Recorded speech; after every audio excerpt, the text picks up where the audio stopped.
Pharma Brands radio station. Bart Scott. What the hell? Chris Carlin. Take a hike. We're good.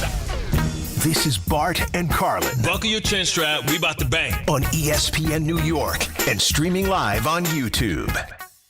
And a happy new year here on the Bart and Carlin program. Friday, a football Friday, January 2nd. One more day before the full team is back together. Pat O'Keefe in for Chris. Bart will be along shortly as he finishes up his Friday morning get-up duties on ESPN. We are live on YouTube on the ESPN New York app, of course, and right here on 880 ESPN New York. A football Friday with a familiar feel to it around here, with both local fan bases, the Giants and the Jets, just getting set for their teams to play out the string, and in most cases, rooting for their teams to not win this weekend. And that is essentially what New York football has boiled down to over the last 3 years, 5 years, 7 years, 8 years. You lose count over a period of time. There's already been coaching changes and dismissals this season. Brian Daboll out, Shane Bowen out, Brian Cox out, Aaron Glenn in his first year. Questions about his job security. Joe Shane still here. Questions, obviously, about his job security. It's probably one of the least fun topics to talk about, obviously, in doing what we do, talking about someone's employment, how they earn a living, their livelihood, and whether or not we feel that they have done enough to keep their job. And unfortunately, it happens so frequently, we've become numb to it here in New York over the years. I mean, the conversation just comes so easily. Think about this. Like, imagine 10 years ago or 15 years ago, for, those of you who have been sports fans that long and are as old as me, which, not many are, I understand. But 10 or 15 years ago, the idea of even talking about somebody losing their job as a head coach before he has finished his first full season would be unfathomable. But it has happened. It hasn't happened here in New York, but it has happened. And it's happened to the point now where it wouldn't be that big of a surprise. And if I'm being honest, and I have been honest this week, it's my first time back here since Tuesday, but Bart and I were together on Monday and Tuesday, and a lot of our conversations obviously were about Aaron Glenn. I do think he's coming back, but if I'm being truthful, do I think that him coming back and continuing as the head coach of the Jets is in the best interest of the franchise going forward? No, I do not. I do not. I personally have seen enough this season that tells me that if and when he is back as their head coach next year, I don't really see a path for improvement.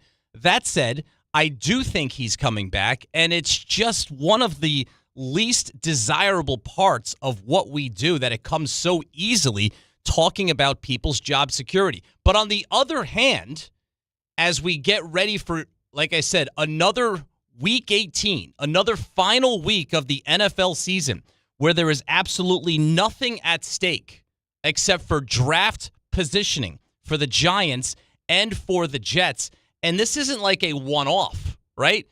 A year ago, we were in the same position with the Giants where the fans are going apoplectic when Drew Lock turned into Peyton Manning against the Colts in Week 17 and knocked the Giants out of position to pick number 1 overall. And here we are again, the exact same scenario. Now, as I've said, I don't think it was nearly as egregious or detrimental to the Giants this time around.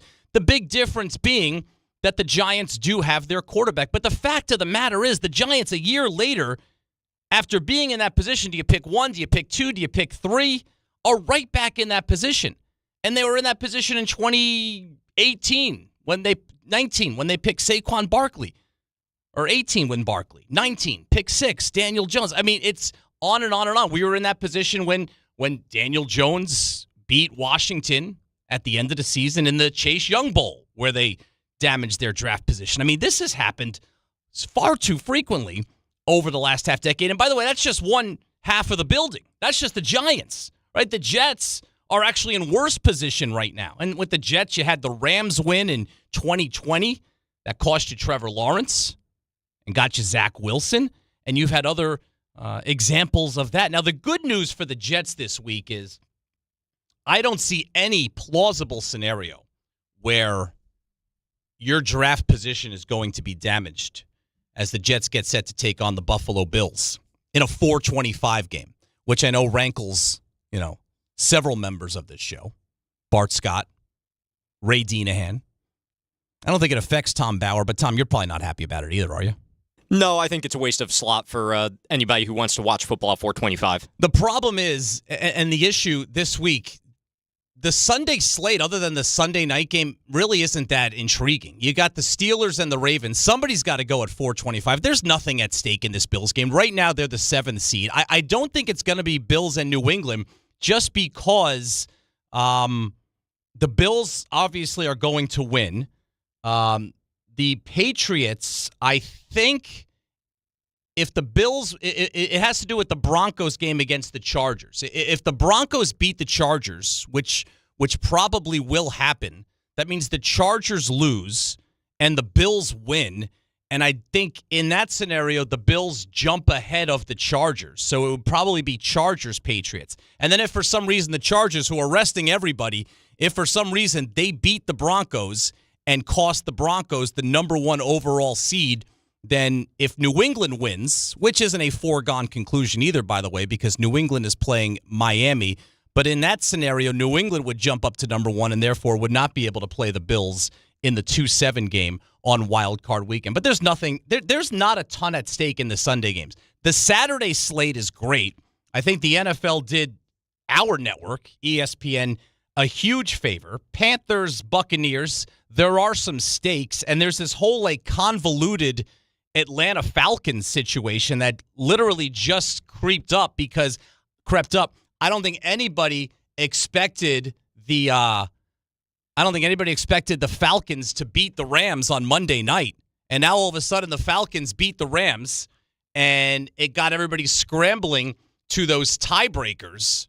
And it's there is the scenario, and it's a pretty realistic one, that the Buccaneers and the Falcons and the Panthers could end up in a 3-way tie. The Falcons can't get in regardless, but they could really screw things up for the Buccaneers, because we had thought that all the Bucs had to do was beat the Panthers in that Saturday afternoon game and they win the NFC South, but that's not true. They need to beat the Panthers, obviously, but then they also need help from the Saints. They need the Saints to beat the Falcons. So that's at least a game with stakes. I think the best game of the weekend is the Saturday night game, the Seahawks at the 49ers, because there's a lot of stakes there. Both teams are in. The winner gets the number 1 seed and the bye, and if the 49ers win that, they're home as long as they're still playing, because they would be home for the entire NFC playoffs, and the Super Bowl is in their building this year.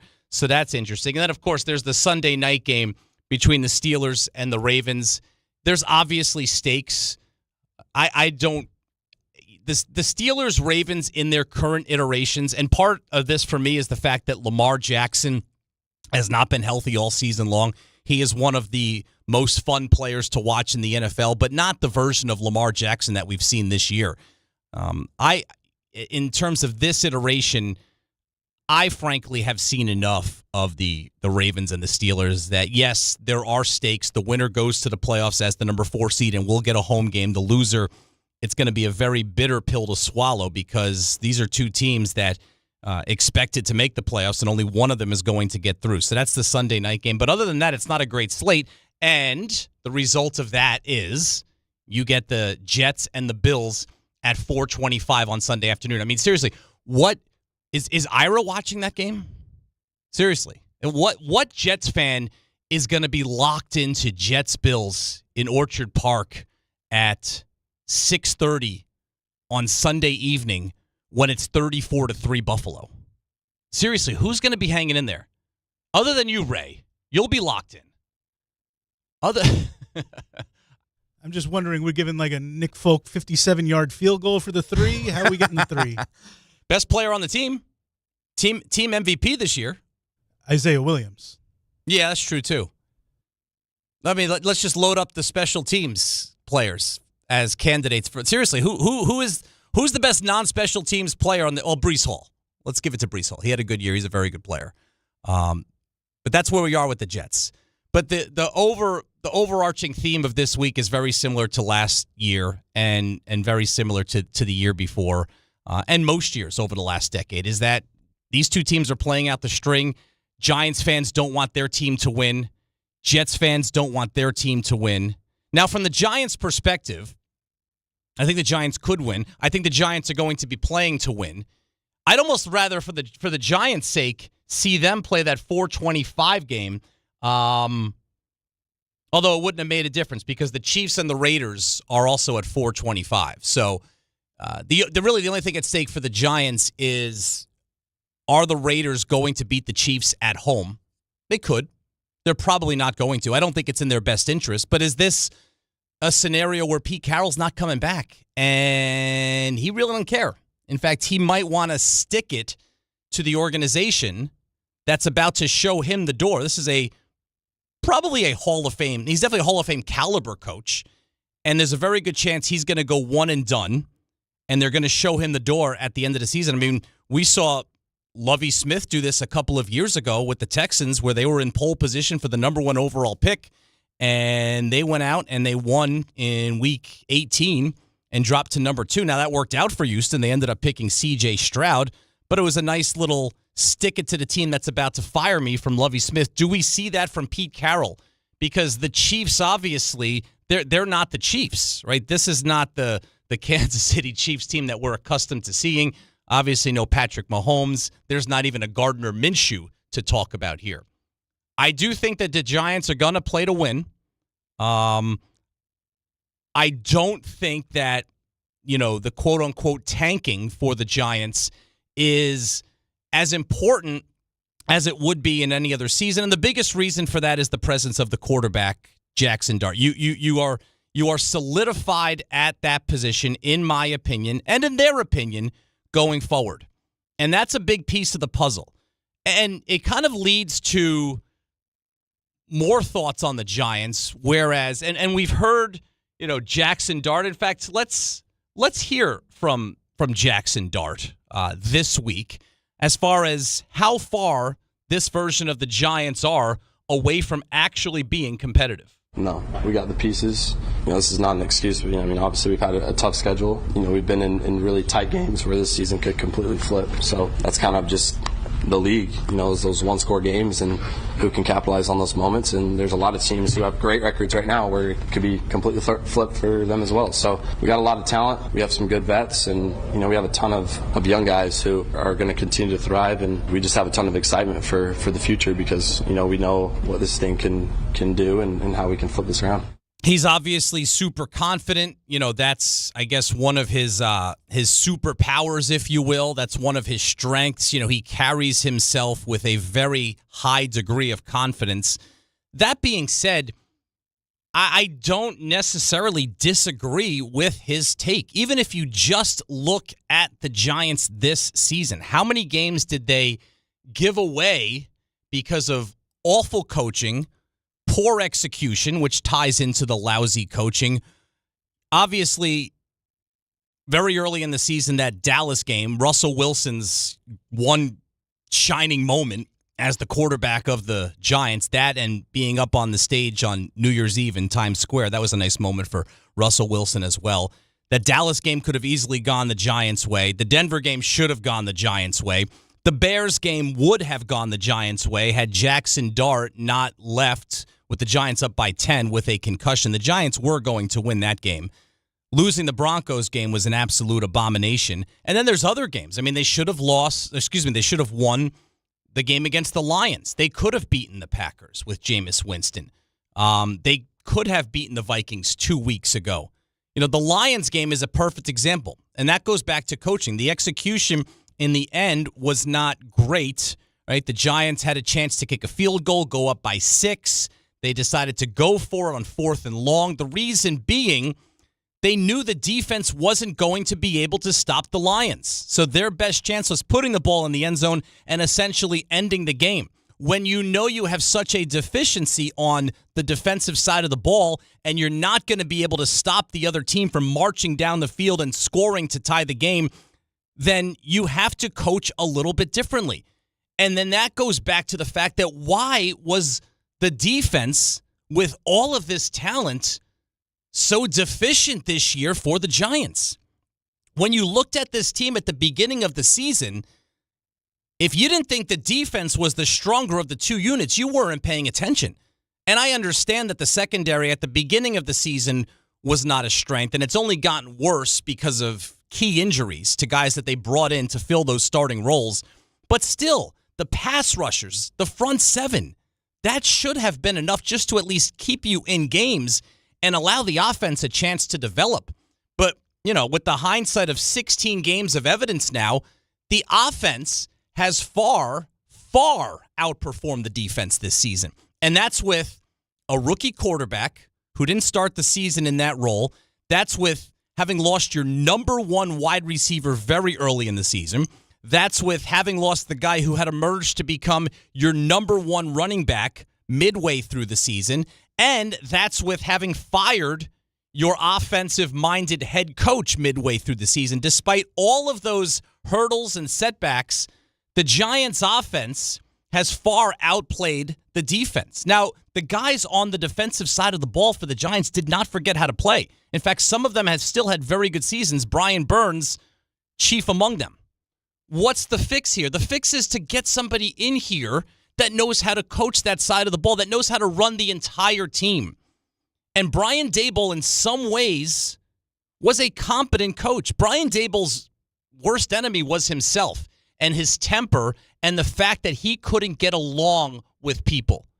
And it went really south for Daboll after that first year when they went to the playoffs and won a playoff game. And then in year two, when things started to fall apart and they lost Andrew Thomas at the beginning of the season and Saquon Barkley was injured and Daniel Jones took a step back. But the biggest thing that happened that year was Daboll's relationship with Wink Martindale fell apart. And the more you heard about Daboll's, mercurial temper and tenure as the Giants head coach in subsequent seasons, you realize that he couldn't get along with people enough to be in that position, which is a shame because I do think that he brought attributes to that job even this season. I think Daboll has a lot to do with the development of Jackson Dart. I mean, when you pick a quarterback late in the first round, 25th overall, or 21st or whatever he was, when you pick a quarterback late in the first round, this day and age, that's not like a foregone conclusion like he's going to work out. I mean, it's not even a foregone conclusion now if you pick a quarterback top 10 that he's going to work out. All right, just ask the Minnesota Vikings who are trying to figure out what to do with J.J. McCarthy. But I think it's clear at this point in the season that the Giants have a guy going into year two that they feel comfortable. All right, we are good at this position with the obvious caveat that he has to stay healthy. The biggest question for the Giants is, who are you going to get to coach this team? Who are you going to get to coach the overall team? Who is that guy going to bring in to run your defense effectively and utilize the significant amount of talent that you have on that side of the ball? And who are you going to have coach the offense, whether it's the new head coach himself or somebody he brings in under him to corral Dart a little, hope he matures, get him to mature. All right, the way that Dart played last week against the Raiders, I really liked. And I understand that it was a Raiders team that was not trying to win, and they did not put their best foot forward, and they did not put their best personnel on the field defensively. All right, I get all of that. But what I will say is this, and I have said it, the fact that Dart has already played well this season against good teams that are going to the playoffs and that were trying to win at the time, teams like the Broncos and teams like the Bears and teams like the Eagles and teams like the Chargers, those are all playoff teams. Dart played great against all of them. All right, so I'm not sitting here saying that Dart's the guy based on what I saw last week against Las Vegas, a team that was trying to lose. This is the entire body of work. And last week was important, I think, for Dart because it had been a couple of months since he played well. First, he was injured, and then he was a little tentative coming back. He didn't play great against New England. He played awful against Minnesota. So getting that performance last week against the Raiders, I think, was really important for him and the team. And I think that they're going to approach this week's game against the Cowboys in similar fashion. I think the Giants are going to try and win this game. Now, whether or not they can, I don't know. I think the Cowboys are going to try and win this game as well. And the Cowboys have one of the best offenses in the NFL. Their defense has been the definition of up and down. They've been awful at times, and they've actually been really good at times when they, for a couple of weeks, got back into the playoff picture. They have since tailed off. It's one of a handful of games on the Week 18 slate where there is nothing at stake for either team. So that being the case, and from the Giants' perspective, even if you go out and lose, the chances of you getting the number 1 overall pick are still pretty small because it would necessitate the Raiders losing to the Chiefs. I think you go out, you try to win this game, you try to give Dart back-to-back wins to end the season and take that into the offseason. Because I always go back to Eli Manning's final game of 2004. I was actually at the game. It was a week.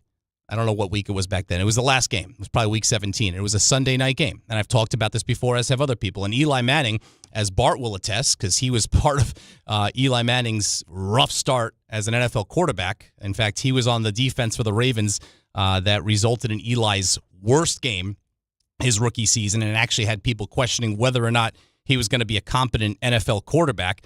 But then by the end of the season, Eli started to get better and better, and he had a really good game in a loss against a Steelers team that went 15-1. And then the last game of the season, Sunday night at Giants Stadium against the Cowboys, who were not going to the playoffs that year. Parcells was the head coach. Manning had his best game, and he led the Giants on 3 touchdown drives in the fourth quarter. It was his one and only victory of his rookie season. The Giants finished 6-10. Remember, they started 5-2 that year. Eli took over at 5-4 for Kurt Warner, and then he lost his first 6 games. And in like 4 of those games, including the Ravens one, he looked awful doing it. But his last 2 or 3 games, you started to see some signs. And he brought that into the offseason. And then the next year, with Eli as the unquestioned starting quarterback of the Giants, they went 11-5. They won the division. And then 2 years after that, they were Super Bowl champions. That'd be a nice path to follow, obviously. But I do think that there are benefits for Jackson Dart, for the Giants to win this game on Sunday. I mean, there's benefits for the Jets to win their game in Buffalo on Sunday, but that's not even worth talking about because there is absolutely no way that can possibly happen. I mean, the Bills can just keep Josh Allen on the sideline the entire game, start Mitch Trubisky, and accomplish what they need to accomplish, which is winning and giving themselves a chance to move up in the seedings for the AFC playoffs. So, again, that's where we are, Week 18, New York football, the state of it, nothing on the line. We're grasping at straws, saying how it's in our team's best interest to win a football game. I mean, of course it is. That's the whole point of this, right? But that's where we are. All right, we're going to open up the phones, 1-800-919-3776. Lots coming up. Bart will be along shortly. Pat O'Keefe in for Chris. It's Bart and Carlin till 1 on ESPN New York. Knicks fans, it's time to hit the court with BetMGM, an official sports betting partner of the New York Knicks. Download the BetMGM app today and add a boost of excitement to every New York game day with same-day parlays, live betting options, player props, boosted odds specials, and the best daily promotions in the business. With the BetMGM app at your fingertips, you can experience the excitement of betting on your favorite players and get in on all the blue and orange action as your New York Knicks drive the lane. Find out why basketball fans love BetMGM, an official sports betting partner of the New York Knicks. BetMGM. Make it legendary. BetMGM and GameSense remind you to play responsibly. See BetMGM.com for terms. 21 years of age or older to wager and physically present in New York and New Jersey only. Subject to eligibility requirements. Gambling problem in New York? Call 877-8-HOPE-NY or text HOPE-NY 467-369. For New Jersey, call 1-800-GAMBLER. Much lighter than usual Friday around the area, but we do have some problem spots to be aware of. Henry Hudson Parkway North coming up to 96th Street. You've got a crash. It's one lane that's closed. Also in Brooklyn, the inbound Gowanus BQE very busy at the Gowanus Canal. Coming back up towards Atlantic Avenue. Heads up for delays getting around that. And the traffic on Long Island right now slowing down a bit on the Meadowbrook coming north in towards Hempstead Turnpike. It should improve, though. A crash in that spot has now been cleared. I'm Matt Ward on 880 ESPN New York.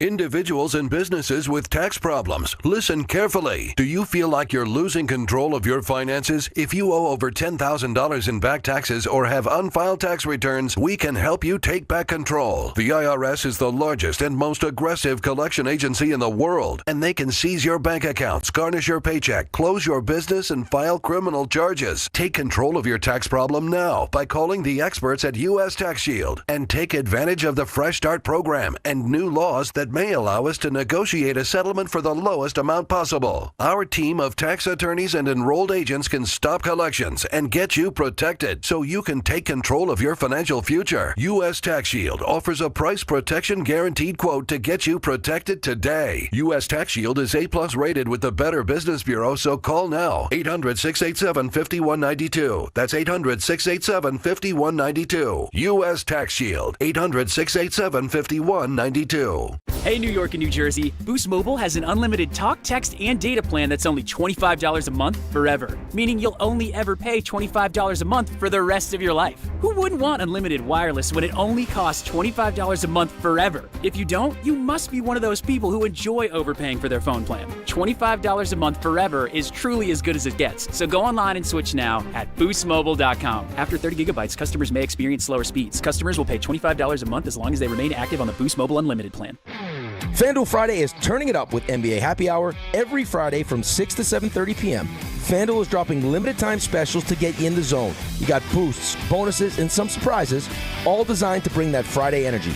This isn't just another promo. It's your weekly pregame. So when you're wrapping up the work week, the action is only just beginning with your NBA Happy Hour every Friday, 6 to 7:30 p.m., and it's only on FanDuel, official sportsbook partner of the NBA. FanDuel is dropping limited-time specials to get you in the zone. You got boosts, bonuses, and some surprises, all designed to bring that Friday energy. Visit FanDuel.com/local to grab your reward before the clock expires. Must be 21 and older and physically present in New York. Opt-in required. Rewards are non-withdrawable. Restrictions do apply, including bonus and token expiration, leg requirements, and max wager amount. See terms at sportsbook.fanduel.com. For help with a gambling problem, call 1-877-8-HOPE-NY or text HOPE-NY at 467369. If you've been injured in an accident that wasn't your fault, then you need a lawyer who knows New York's unique personal injury and workers' compensation laws. At the Parisman Firm, they have decades of experience handling all types of accident cases and a proven track record of delivering huge results. Their team has already recovered nearly $1 billion for injured New Yorkers. From construction to car accidents and slips and falls, they've got you covered. Call the Parisman Firm now at 718-WORKERS, where your case is their cause. Get the justice you deserve today. The college football playoff isn't over. Not yet. That epic run, that wild dream, not over till the clock hits 0. Till the stadium shakes. Till the wild things are let loose. Till the trophy is lifted and the confetti falls. This is the national championship. When it's over, you'll feel it. This is the wild world of college football. The CFP National Championship, Monday, January 19th at 7:30 p.m. Eastern on ESPN and the ESPN app. Empower. Pete's back on the links with all new golf clubs and hopefully less swearing. Dang, sliced it. He worked with Empower to help him get good at money so he can be a little bad. Heads up! Oof. Talent sold separately. Guy said these were slice proof. At least he has money for lessons. Invest well, live a little. Start today at empower.com.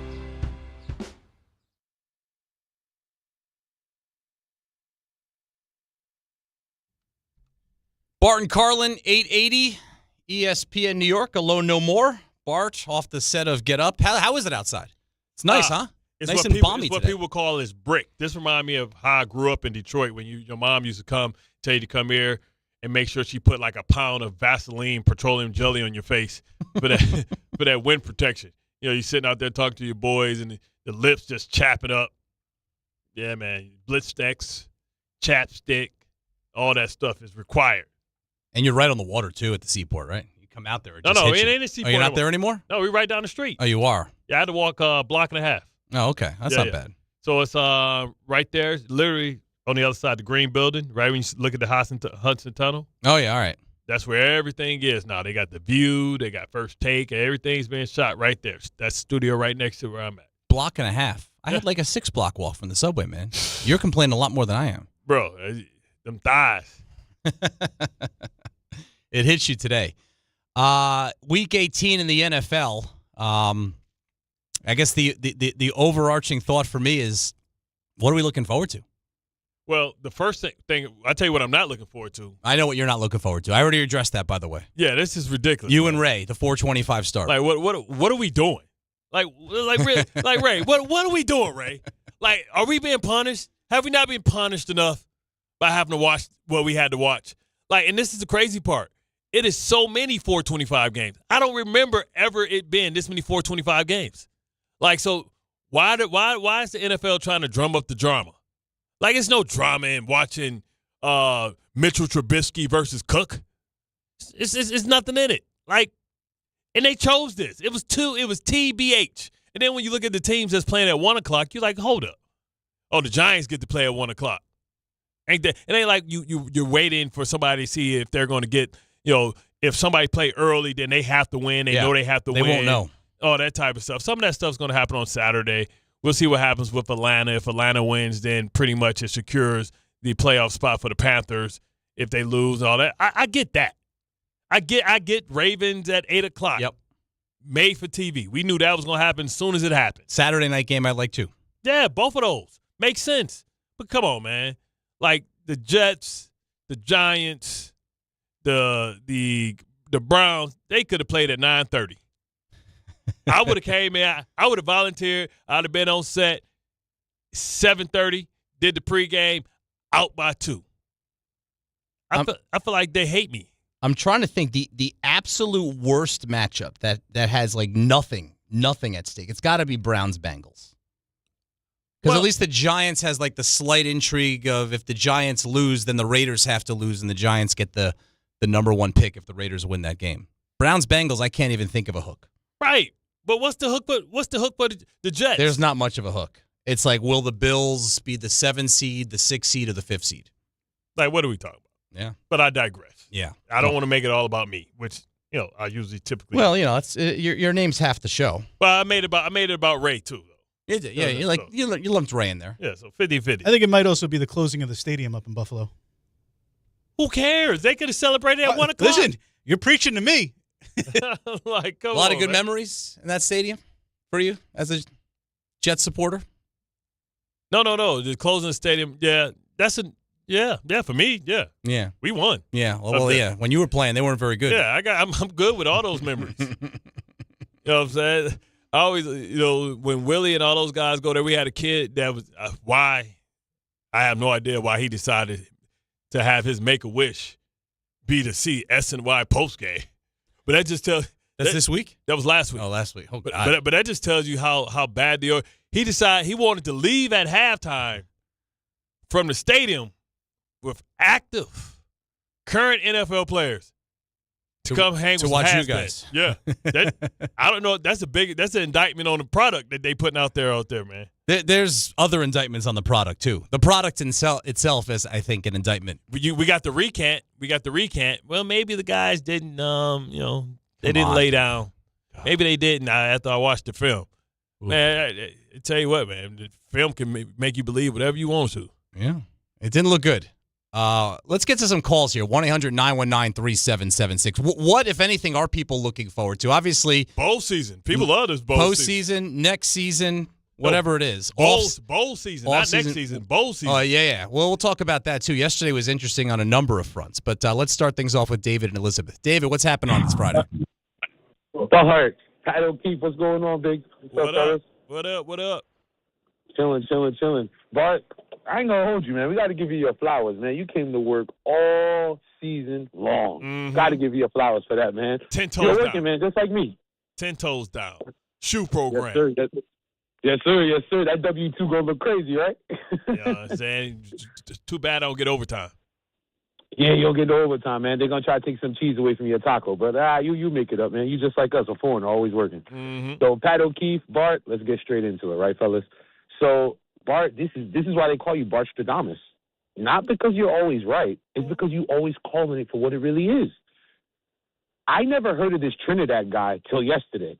All season, just like you said, right when the season comes to the end, here comes some names you don't even know or a player you don't even know. This is why I don't follow college. It's too much. It's too much information, too much stuff to process. But the question I have for you is this.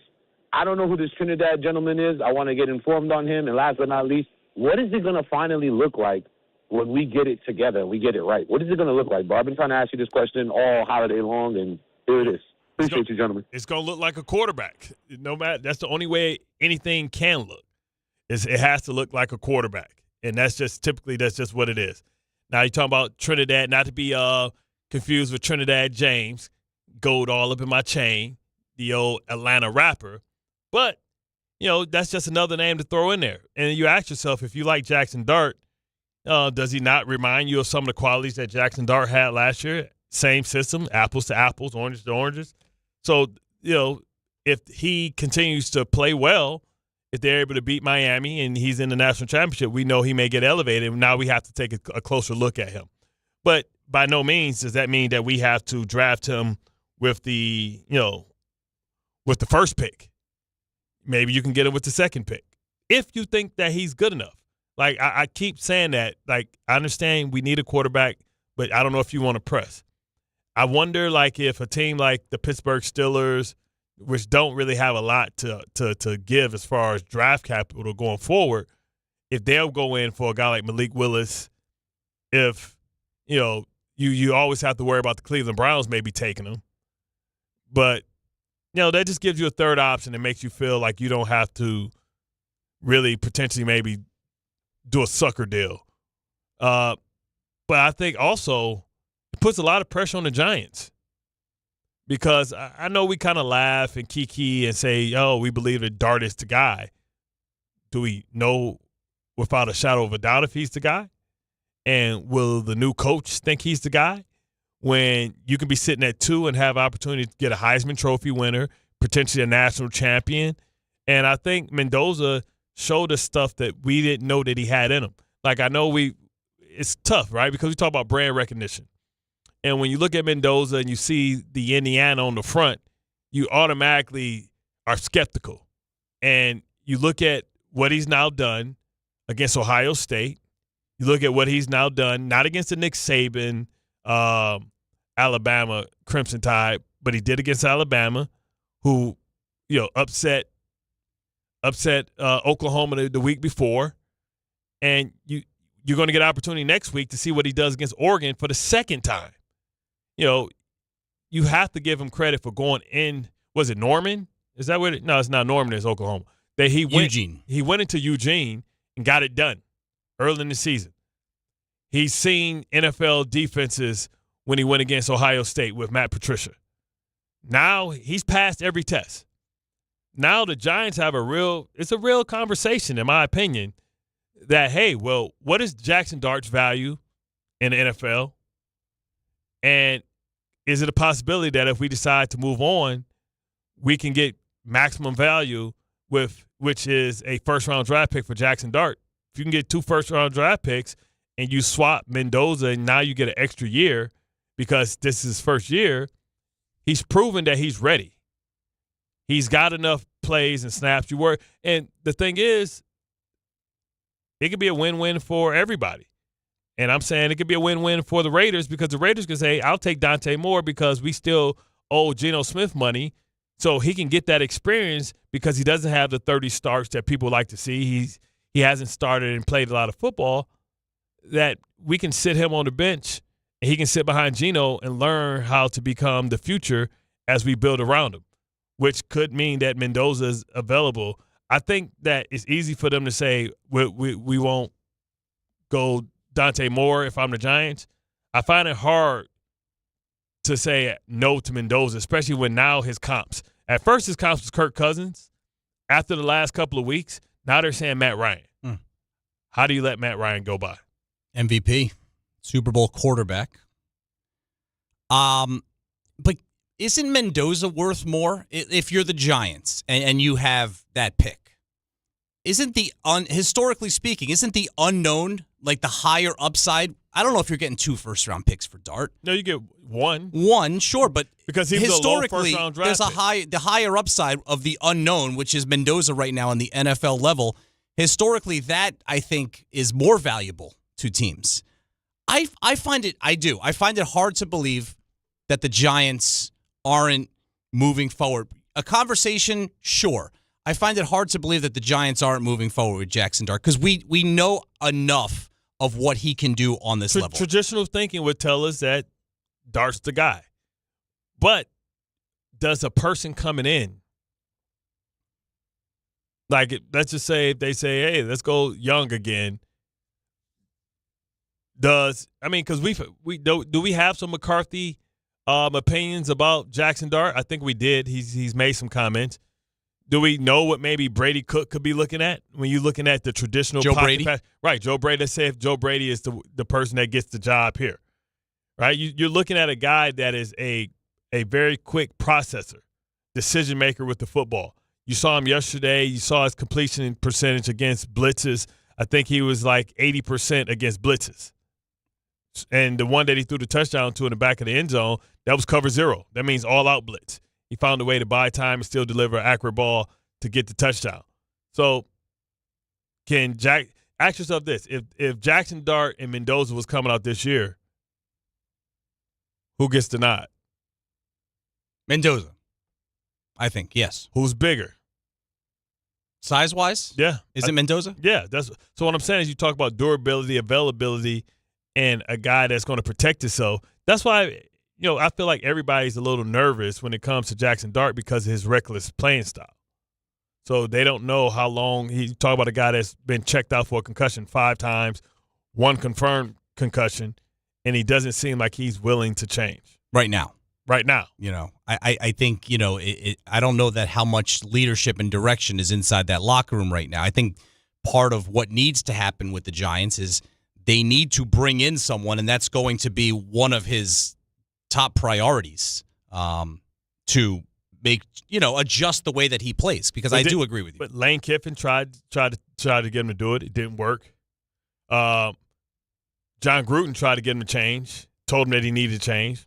Maybe if John Gruden's, wearing a Giants visor and a whistle around his neck, it'll resonate a little bit more. Yeah, I think we got a greater chance of hell freezing over than we got Gruden coaching the Giants. Here's that sound you were talking about. Here's Mike McCarthy on McAfee talking about Jackson Dart. I love the way he plays because I think when I evaluate quarterbacks, you look at the in-the-pocket ability versus the out-of-pocket. And what he does naturally, you can't teach. I mean, his ability to make plays with his feet, whether it's stepping up in the A or B gap and coming out off the movement stuff. So, I mean, just the fact that they run him on so many design quarterback runs tells you what the coaching staff thinks of him. So those are all benefits, but it's the in-the-pocket stuff is always the last thing that is, I always felt the drop-back phase is always the real challenge for the guys in the National Football League. So the fact that he is so productive out of the pocket naturally, he just has to be smarter because the real challenge is, beating teams from in the pocket. This is a 2-minute league. I mean, you look at the games, especially you get the playoffs. 98% of these games come down to the last series of the game. So that quarterback has to, he has to win from the pocket to start off with. This young man has an extremely bright future. I mean, I think every quarterback coach in the United States would love to coach this guy, just the way he plays. But he's got to be conscious of his availability. He's funny. He's on the campaign tour right now. Yeah, McCarthy, which he should be. He's clearly in the coaching cycle, and I wouldn't be shocked to see him as the head coach of the Giants. So it's interesting to hear him talk. I don't know if that's 100% his unfiltered opinion, because I do think that there's a little bit of a political bent there, knowing that he's probably going to be a candidate for the Giants head coaching job. Yeah, that's what I'm saying. So if he comes back, and what is his true evaluation? Saying, I can get Mendoza, and if everybody will say, well, Jackson Dart did it in the NFL. That is true. He did. But he only got 3 games. And, he started off really hot. I don't think, people really knew how to play him. Even when if you want to give him credit for the the Chargers win. He didn't throw for more than like 110 yards. That's, sometimes we forget that narrative. He lost his number one receiver in that game. Yeah. But the game in which he really showed us something was against Denver. Mm-hmm. But that's one game. He showed us something against Philly. Yeah, Philly. I think Chicago was probably his best game before he he got the concussion. Okay, so you probably say Chicago, and you'll probably say the not the Chargers game, but the what game was the second game we said? The Eagles game. The Eagles game. The Thursday night game. Right. So we would probably say those were his best games. But let me ask you this: you're talking about the wins. How many games did Drake May win last year? Not a lot. Like 3 or 4. Yeah. Brissett may have won one. I don't know. No, I'm with you. And you talk about the roster construction; they both were bad. I get all that, but the Patriots wasn't presented with an opportunity to get the first overall pick. They weren't that bad, even though they lost with Drake May. They weren't that bad to where they can be able to get a Heisman Trophy 6'5" quarterback that is on the run that Mendoza is on. Like, and I know what most people say. Well, where was this at Cal? Which is a legitimate question. But you have to ask yourself, and how what is that kind of what we talked about on Get Up, is look at Jared Goff, how he went from one coach to the next. Look at how, Trevor Lawrence has performed now underneath a new coach. Sam Darnold last year, how he performed just by getting a fresh start. So Mac Jones this year. Yeah, so you can take that narrative, but you have all the information. I'm just saying, the Giants, I hope they're evaluating what that may look like if he's there. You don't want to have to, react on the fly. But it is a world in a scenario, in my opinion, where if you bring in a Mike McCarthy or somebody else, they may say, "Give me Mendoza." Because if you're a new coach, you're tied to that guy. Like, for the most part, Daboll was tied because they gave Daniel Jones the extension. Now, if you're a coach coming in getting hired by the Giants, you may get 3-4 years before you may get fired, honeymoon phase. So that means the quarterback that you decide to go with could potentially be the guy that gets you fired because you believed in him. Your only shot, it could be. I mean, the way that the coaching cycle works now. Exactly. There's a lot of other layers to this, and I do think that there's a Jets tie-in. Obviously, they're going to be picking at the top, and we'll get to what that could mean as well. We will open back up the phone lines at 1-800-919-3776 as we roll on a Football Friday morning. Bart and Carlin on ESPN New York. Individuals and businesses with tax problems, listen carefully. Do you feel like you're losing control of your finances? If you owe over $10,000 in back taxes or have unfiled tax returns, we can help you take back control. The IRS is the largest and most aggressive collection agency in the world, and they can seize your bank accounts, garnish your paycheck, close your business, and file criminal charges. Take control of your tax problem now by calling the experts at U.S. Tax Shield and take advantage of the Fresh Start program and new laws that may allow us to negotiate a settlement for the lowest amount possible. Our team of tax attorneys and enrolled agents can stop collections and get you protected so you can take control of your financial future. U.S. Tax Shield offers a price protection guaranteed quote to get you protected today. U.S. Tax Shield is A+ rated with the Better Business Bureau, so call now. 800-687-5192. That's 800-687-5192. U.S. Tax Shield. 800-687-5192. Knicks fans, it's time to hit the court with BetMGM, an official sports betting partner of the New York Knicks. Download the BetMGM app today and add a boost of excitement to every New York game day with same-day parlays, live betting options, player props, boosted odds specials, and the best daily promotions in the business. With the BetMGM app at your fingertips, you can experience the excitement of betting on your favorite players and get in on all the blue and orange action as your New York Knicks drive the lane. Find out why basketball fans love BetMGM, an official sports betting partner of the New York Knicks. BetMGM. Make it legendary. BetMGM and GameSense remind you to play responsibly. See BetMGM.com for terms. 21 years of age or older to wager and physically present in New York and New Jersey only. Subject to eligibility requirements. Gambling problem in New York? Call 877-8-HOPE-NY or text HOPE-NY 467-369. For New Jersey, call 1-800-GAMBLER. Ox Spine and New York Presbyterian is always in pursuit of a better way to heal the spine. We're getting more people moving again with minimally invasive, non-surgical, and surgical treatments with innovative solutions for every back and spine condition and your unique needs. Expert spine care is available now across New York City and Westchester. Find a doctor at nyp.org/oxspine. Stay amazing. New York Presbyterian. Hey, fans! Welcome back to Fansville's Cheers and Tears. Oh. Okay, so everybody deals with losing, right? To a rival on a last-second field goal. Whatever, it's fine. I'm totally fine. But I cope with losing with an ice-cold Dr. Pepper. Those 23 flavors are so delicious. They totally wash away the pain of your college football team taking a big fat L.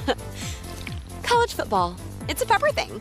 My name is Whitney Allen. I'm a widow. My husband, Ryan, died. We never thought in a million years we'd have to use life insurance. The unexpected happened. With Ethos, it is so fast and easy. It's 100% online. You can get a quote in seconds, apply in minutes, and get same-day coverage. No medical exams, and you can get up to $3 million worth of coverage through Ethos. Get your free quote at ethos.com/game. That's ETHOS.com/game. Time spent on application may vary. Online health questions required. From the regular season to the Super Bowl, ESPN New York is your destination for football. We've got crazy fans.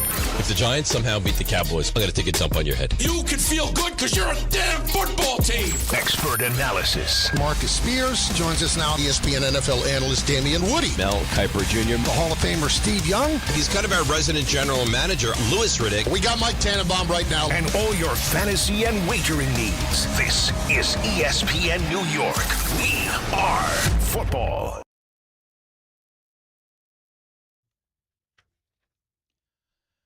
All right, Rascal Flatts, Life is a Highway Tour is coming to UBS Arena on January 29th and coming to Prudential Center on January 30th this month, 2026. Here we are. ESPN New York has your chance to score tickets to the venue of your choice on the ESPN New York app. Just scroll down to contests and submit your entry. It's brought to you by Live Nation, and tickets are on sale now at Ticketmaster.com. Bart Carlin, Pat O'Keefe in one more time for Chris, who will be back on Monday as we really get things rolling here in the new year. Bart here, of course, because Bart's always here. Let's hear from you, because the fans, whether you're a Giants fan, you're a Jets fan, you're really feeling it now once again.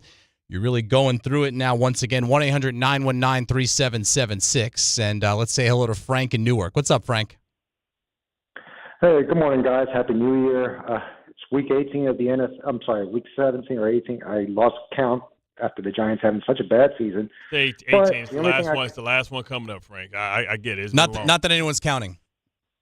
Oh, trust me. I've been counting since we were 1-7 or something like that. And it's can we just fast forward to the end of the season? And the only thing I have to cheer for this weekend is possibly either getting the number 1 or the number 2 overall pick. Isn't my life just sad now? But one of the things I'm going to say is hopefully they finally get it right. I don't see how you're going to do that if you keep Shane in the office. I guess a broken clock is right twice in one day or something like that. But one of the things I will say is the Giants this year, one game, 2 good games from Abdul Carter does not take away the fact that we had a disciplinary issue, that I just fear it's going to go on to next season. So I'm hoping for all goodness that they hire a good disciplinarian. First, address Jackson Dart, because if the quarterback doesn't listen to changing or modifying his style of playing, chances are the rest of the locker room is not going to listen to the message of the head coach. So, because even I remember when Parcells used to play, he was always very critical of his quarterback play. And I feel like if you address the quarterback, the situation with the quarterback first, that'll send a message throughout the whole locker room, and eventually the discipline will fix itself. But it's just week 17 or 18 or whatever week it is couldn't come soon enough. Playing out the string, and that's the state of New York football these days. Listen, I actually like the way I don't like that disciplinary action was needed, but Abdul Carter's a young player. This happens. He's in his early 20s. Ask me what I was doing in my early 20s. I actually think that's one of the few things that's probably been handled appropriately. They did punish him a couple of times, and I think that his play right now is the best that it's been all season long.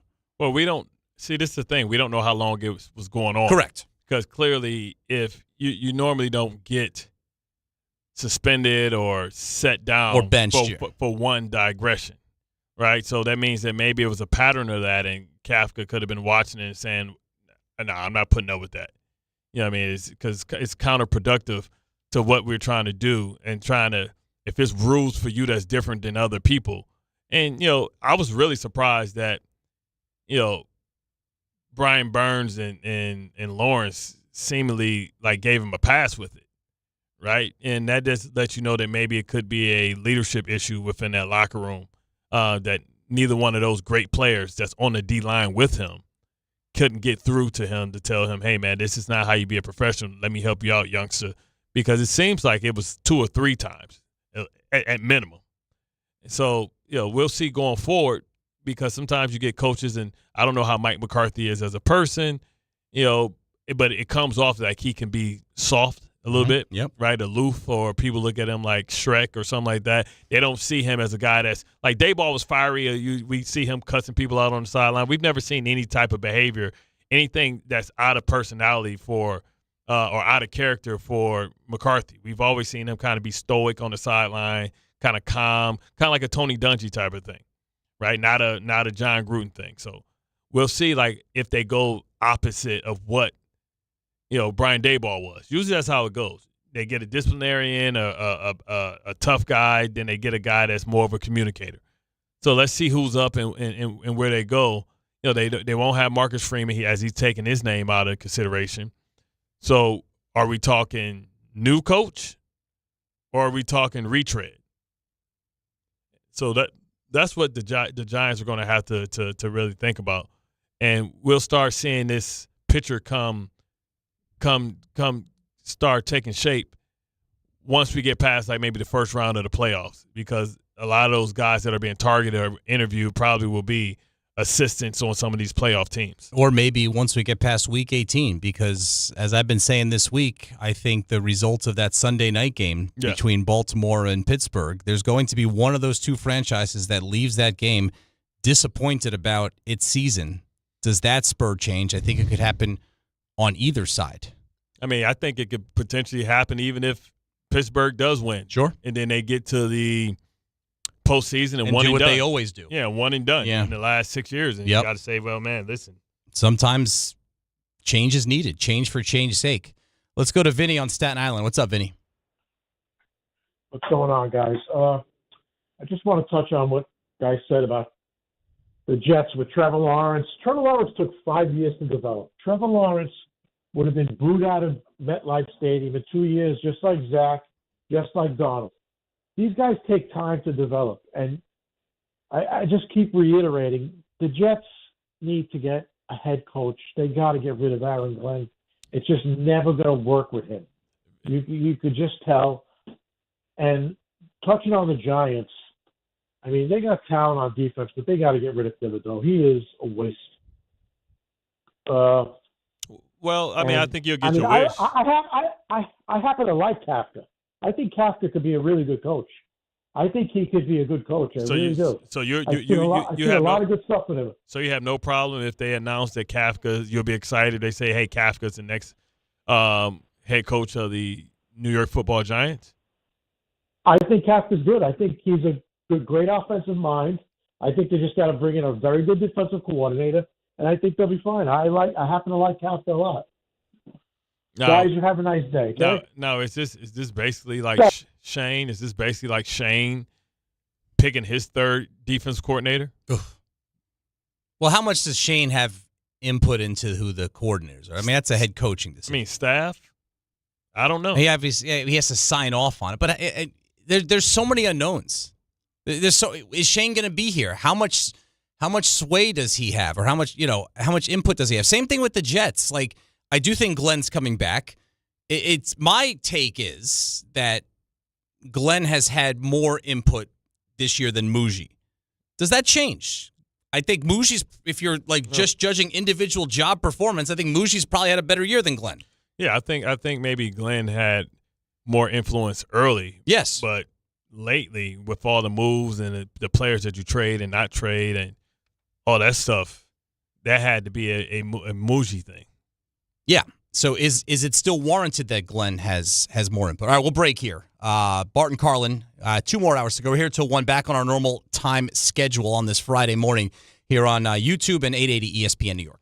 Individuals and businesses with tax problems, listen carefully. Do you feel like you're losing control of your finances? If you owe over $10,000 in back taxes or have unfiled tax returns, we can help you take back control. The IRS is the largest and most aggressive collection agency in the world, and they can seize your bank accounts, garnish your paycheck, close your business, and file criminal charges. Take control of your tax problem now by calling the experts at U.S. Tax Shield and take advantage of the Fresh Start program and new laws that may allow us to negotiate a settlement for the lowest amount possible. Our team of tax attorneys and enrolled agents can stop collections and get you protected so you can take control of your financial future. U.S. Tax Shield offers a price protection guaranteed quote to get you protected today. U.S. Tax Shield is A+ rated with the Better Business Bureau, so call now. 800-687-5192. That's 800-687-5192. U.S. Tax Shield. 800-687-5192. Hey, this is Mika Zibanejad. Hey, this is Adam Fox. Catch every Rangers game right here on 880 ESPN. WHSQ and WCBS-FM HD2, New York. Knicks fans, it's time to hit the court with BetMGM, an official sports betting partner of the New York Knicks. Download the BetMGM app today and add a boost of excitement to every New York game day with same-day parlays, live betting options, player props, boosted odds specials, and the best daily promotions in the business. With the BetMGM app at your fingertips, you can experience the excitement of betting on your favorite players and get in on all the blue and orange action as your New York Knicks drive the lane. Find out why basketball fans love BetMGM, an official sports betting partner of the New York Knicks. BetMGM. Make it legendary. BetMGM and GameSense remind you to play responsibly. See BetMGM.com for terms. 21 years of age or older to wager and physically present in New York and New Jersey only. Subject to eligibility requirements. Gambling problem in New York? Call 877-8-HOPE-NY or text HOPE-NY 467-369. For New Jersey, call 1-800-GAMBLER. Prizes, flyaways, even cash money. You want it? We've got it. Find a list of all contests and official rules by visiting ESPNNewYorkContests.com. That's ESPNNewYorkContests.com. If you've been injured on a construction site, then you need a lawyer who knows New York's unique labor laws. At the Parisman Firm, they have decades of experience handling construction accident cases and a proven track record of delivering huge results. Their team has already recovered nearly $1 billion for hardworking New Yorkers. From scaffold accidents to slip and falls and equipment failures, they've got your back. Call the Parisman Firm now at 718-WORKERS. That's right, 718-WORKERS, because your case is their cause. Get the justice you deserve today. Talk about stepping up. Bang! Bang! It's time to level up your game. Introducing the all-new ESPN app. All of ESPN, all in one place. Your home for the most live sports and the best championship moments. The electricity is palpable. Step up your game with no annual contract required. It's the ultimate fan experience. Level up for more on the ESPN app or at stream.espn.com. Sign up now. Some people just know you can save money on car insurance by checking Allstate first. Like you know to check the weather first, before wearing face paint to the game. Bro, your Go Cats is dripping into your nachos. Oh, and now paint is in my eyes. Interception! Did you see that? No! Yeah, checking first is smart. So check Allstate first and see what you could save. You're in good hands with Allstate. Potential savings vary, including based on how you buy, subject to terms, conditions, and availability. Allstate North American Insurance Company and affiliates, Northbrook, Illinois. Bart Scott. What the hell? Chris Carlin. Take a hike. We're good. This is Bart and Carlin. Buckle your chin strap. We about to bang. On ESPN New York and streaming live on YouTube. Yes, we are back on the stream on this Friday morning program. Bart and Carlin, Pat O'Keefe in for Chris one more time. He'll be back on Monday in his regular spot. We are here until 1 o'clock today. I believe Dan Grassa comes in after that. The number, of course, 1-800-919-3776. Week 18 in the NFL. Giants and Jets, touched on them, more than touched on them, obviously. You know, that door is always open for anybody who want to talk about, but I don't think we can ignore. No. what we saw yesterday, because that's what the Jets and Giants got to look forward to. Bowl season, baby. It's it. Like, listen, we're going to dominate the first round. We always talk about tanking. What are we tanking for? We saw that yesterday. The last time you and I were together on Tuesday, we were talking a lot about how this is a 2-quarterback draft if Dante Moore decides to leave Oregon and come out, right? There's Mendoza. He's the one known commodity at the top of the draft board, known in terms of he's going to get drafted at the top of the first Heisman round. Trophy winner. If Moore comes into the draft, he likely puts himself in the mix. He acquitted himself well yesterday. That was more of a defensive game. Mendoza was extremely impressive. But on that front, as I was just saying to you during the break, I just need to express this because I've watched football and college sports my entire life, and I recognize that the landscape of the college sports has completely changed, not necessarily for the better. But I just can't believe that we live in a world now where Indiana University just wiped the floor with Alabama in the Rose Bowl on New Year's Day. That's where we are right now as a sports society. It's amazing, right? Because if you was watching the game, you would have thought that the team running the ball down the opponent's throat and it's stopping teams on fourth and 1, you would have thought that was the Alabama, and you would have thought the other side was Indiana. When you talk about the physicality in which they play with, we're not accustomed to seeing Alabama. Anybody that was born or the new kids now, they're not accustomed to the Nick Saban Crimson Tide. We are, right? And you talk about the fact that the Big Ten is like 8-0 against the SEC. It's like, oh, how the tide has changed. And I know that means that Oregon's in it now and stuff like that. But the fact that a team like Indiana, that's what I love about the NIL era, is that it doesn't matter about the team. It's about the accumulation or the acquisition of players and coaching. And you have to say that what makes Indiana so amazing or interesting is the fact that they got a bunch of they don't have any 5-star guys. This is a team that doesn't have a big pot of NIL money. This is a team that just went out and they did a great job in acquiring talent, and then they coached the hell out of them. That's the crazy part. And for me, that makes me say, well, damn, why can't Rutgers be that? Like, we should have more NIL money. We should have more resources than Indiana.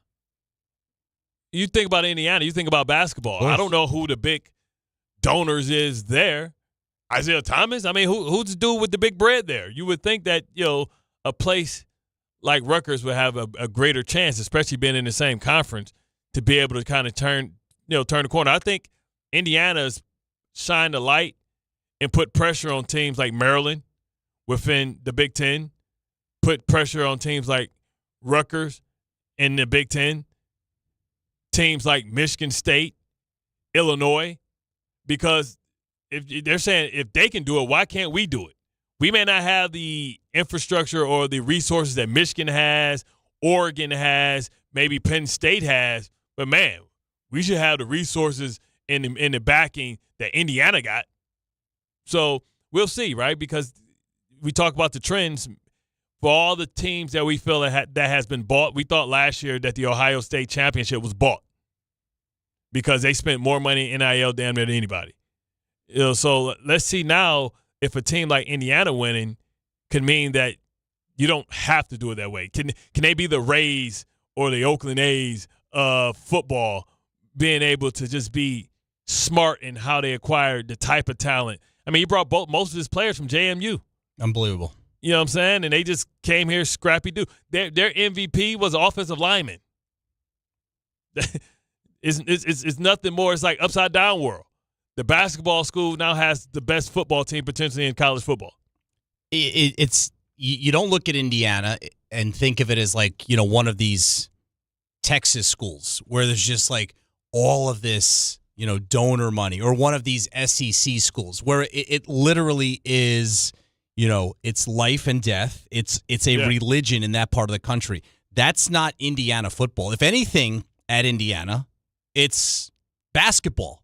I bet that if you polled most Indiana fans and asked them today which team they would rather have enjoy this level of success, I bet most of them still say the basketball team because that's just how it's ingrained. That's the culture Hoosiers of that part of the country, okay? But the fact that they're doing this without, the obvious, you look at Oregon, does it surprise you? No, because Phil Knight's been doing this forever and giving them all the resources, and now it's legal, and it pays off, right? What Oregon is doing and the money that's invested in that program. You don't look at Indiana as one of those things. So it just takes me to the coaching, like you said.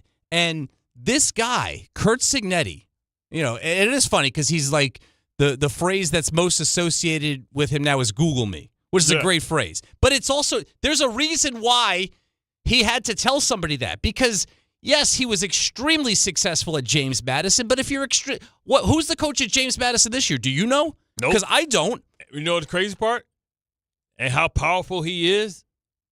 They still went to the playoffs. Without him. With the guys that he didn't want to bring to Indiana. And that just tells you how strong the program that he built. But we don't know who the coach there is. So my point is, even if you have all the success at JMU, we're still not going to know who you are. He did it last year.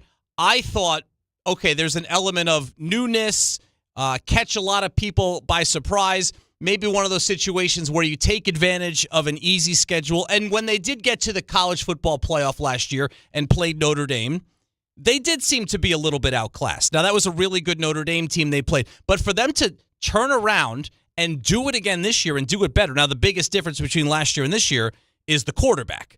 But to get to a point where Indiana University is the program that is able to attract the best available quarterback in the country. But then going back to Cignetti, was Mendoza the best available quarterback in the country in the offseason? Or did he now become that because he's playing for this guy? I can't think of many better coaching jobs in any sport on any level than what Curt Cignetti has done at Indiana these last 2 years. I think a lot of people would agree. I mean, so much so that they reward him with, $90 million? $90 million. Right, not for him to get out of there. I mean, because he would have been at Michigan. He would have been potentially at LSU. He would have been in the running for all those jobs, right? It's like funny because you look on the other side with Alabama, they had an opportunity to get rid of that guy, to Michigan. And a lot of people are there just listening to Paul Feinbaum this morning are like, well, he won, but he don't run the football, right? This is a place that believes in physicality and toughness. You talk about all the Heisman Trophy winners they've had at at running back. The fact that they, the last 3 games, I think they ran for under 48 yards. So, you talk about, just how important it is to have the right guy with the right mentality and understand where you are in the country and what's expected. I think he's did a fantastic job. I think he's put a lot of it's almost like how what's his name?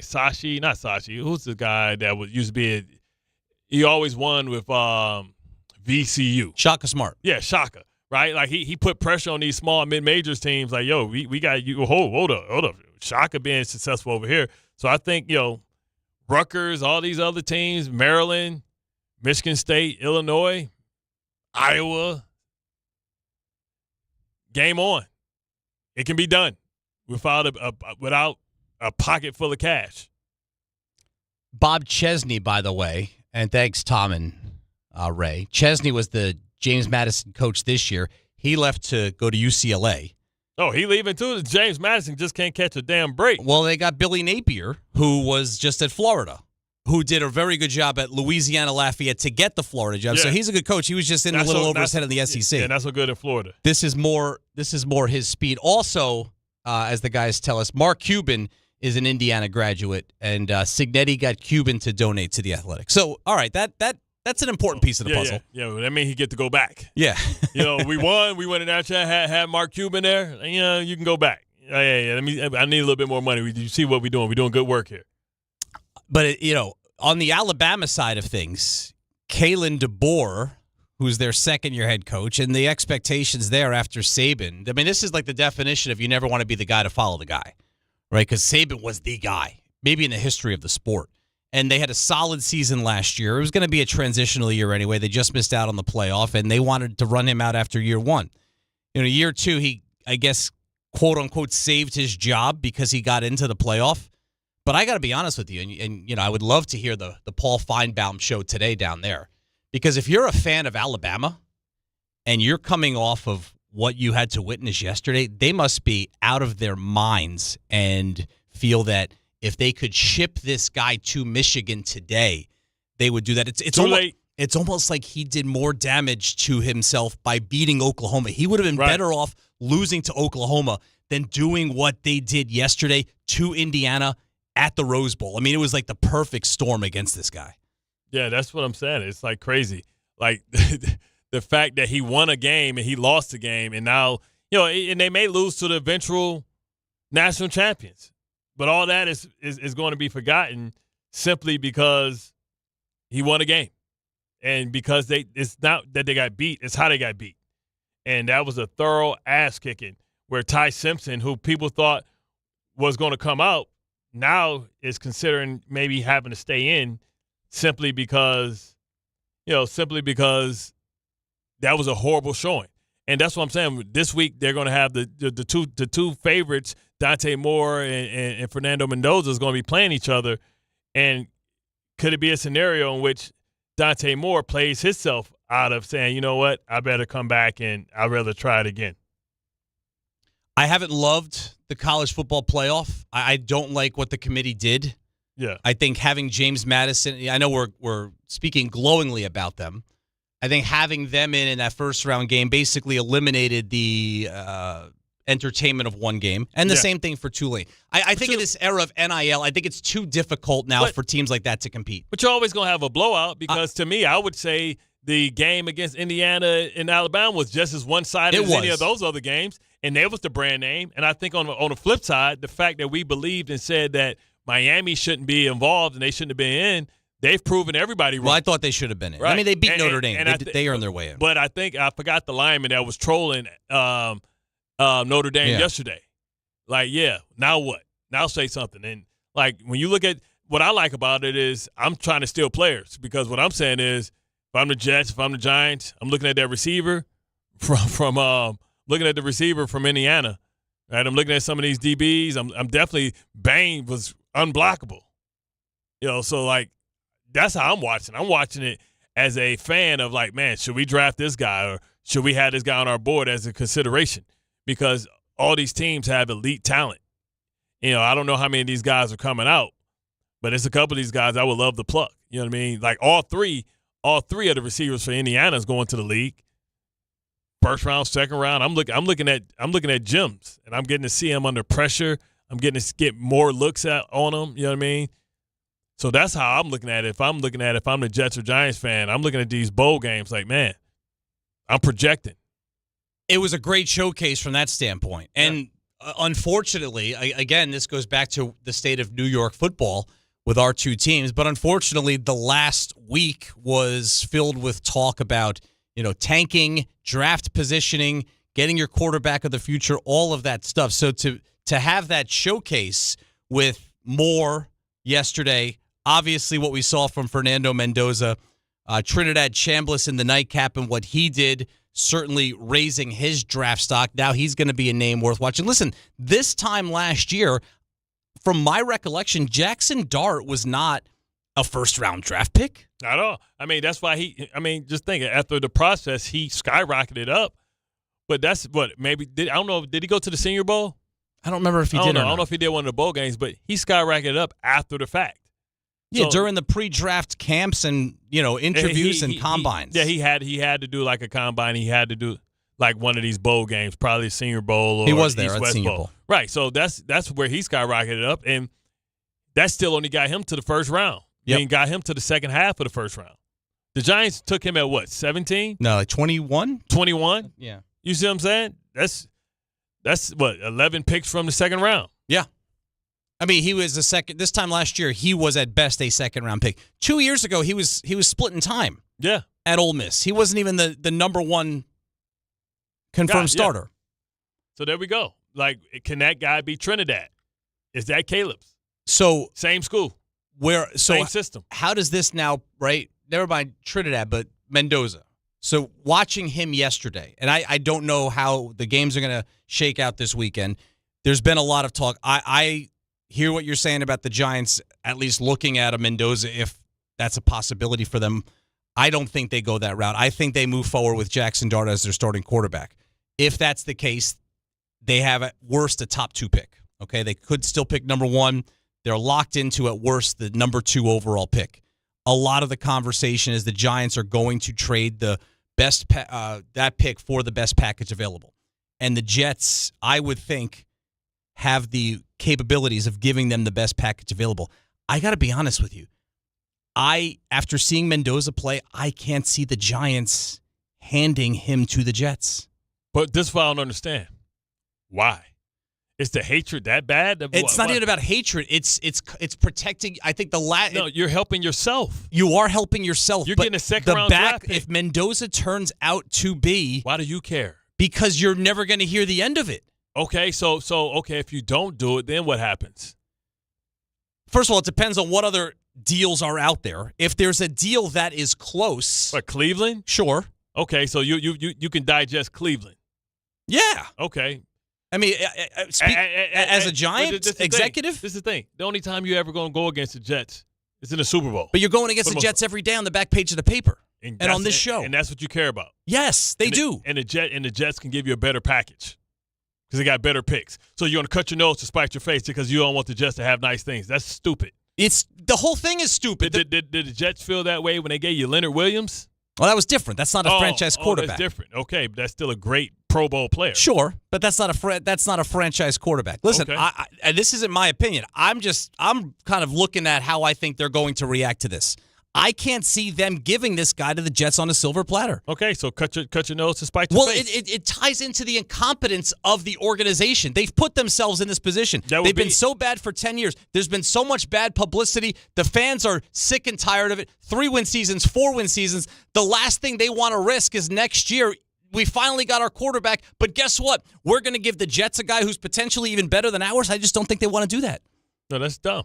The whole thing is dumb. So what happened? You don't want to give it to him, but the Jets can get it some other place.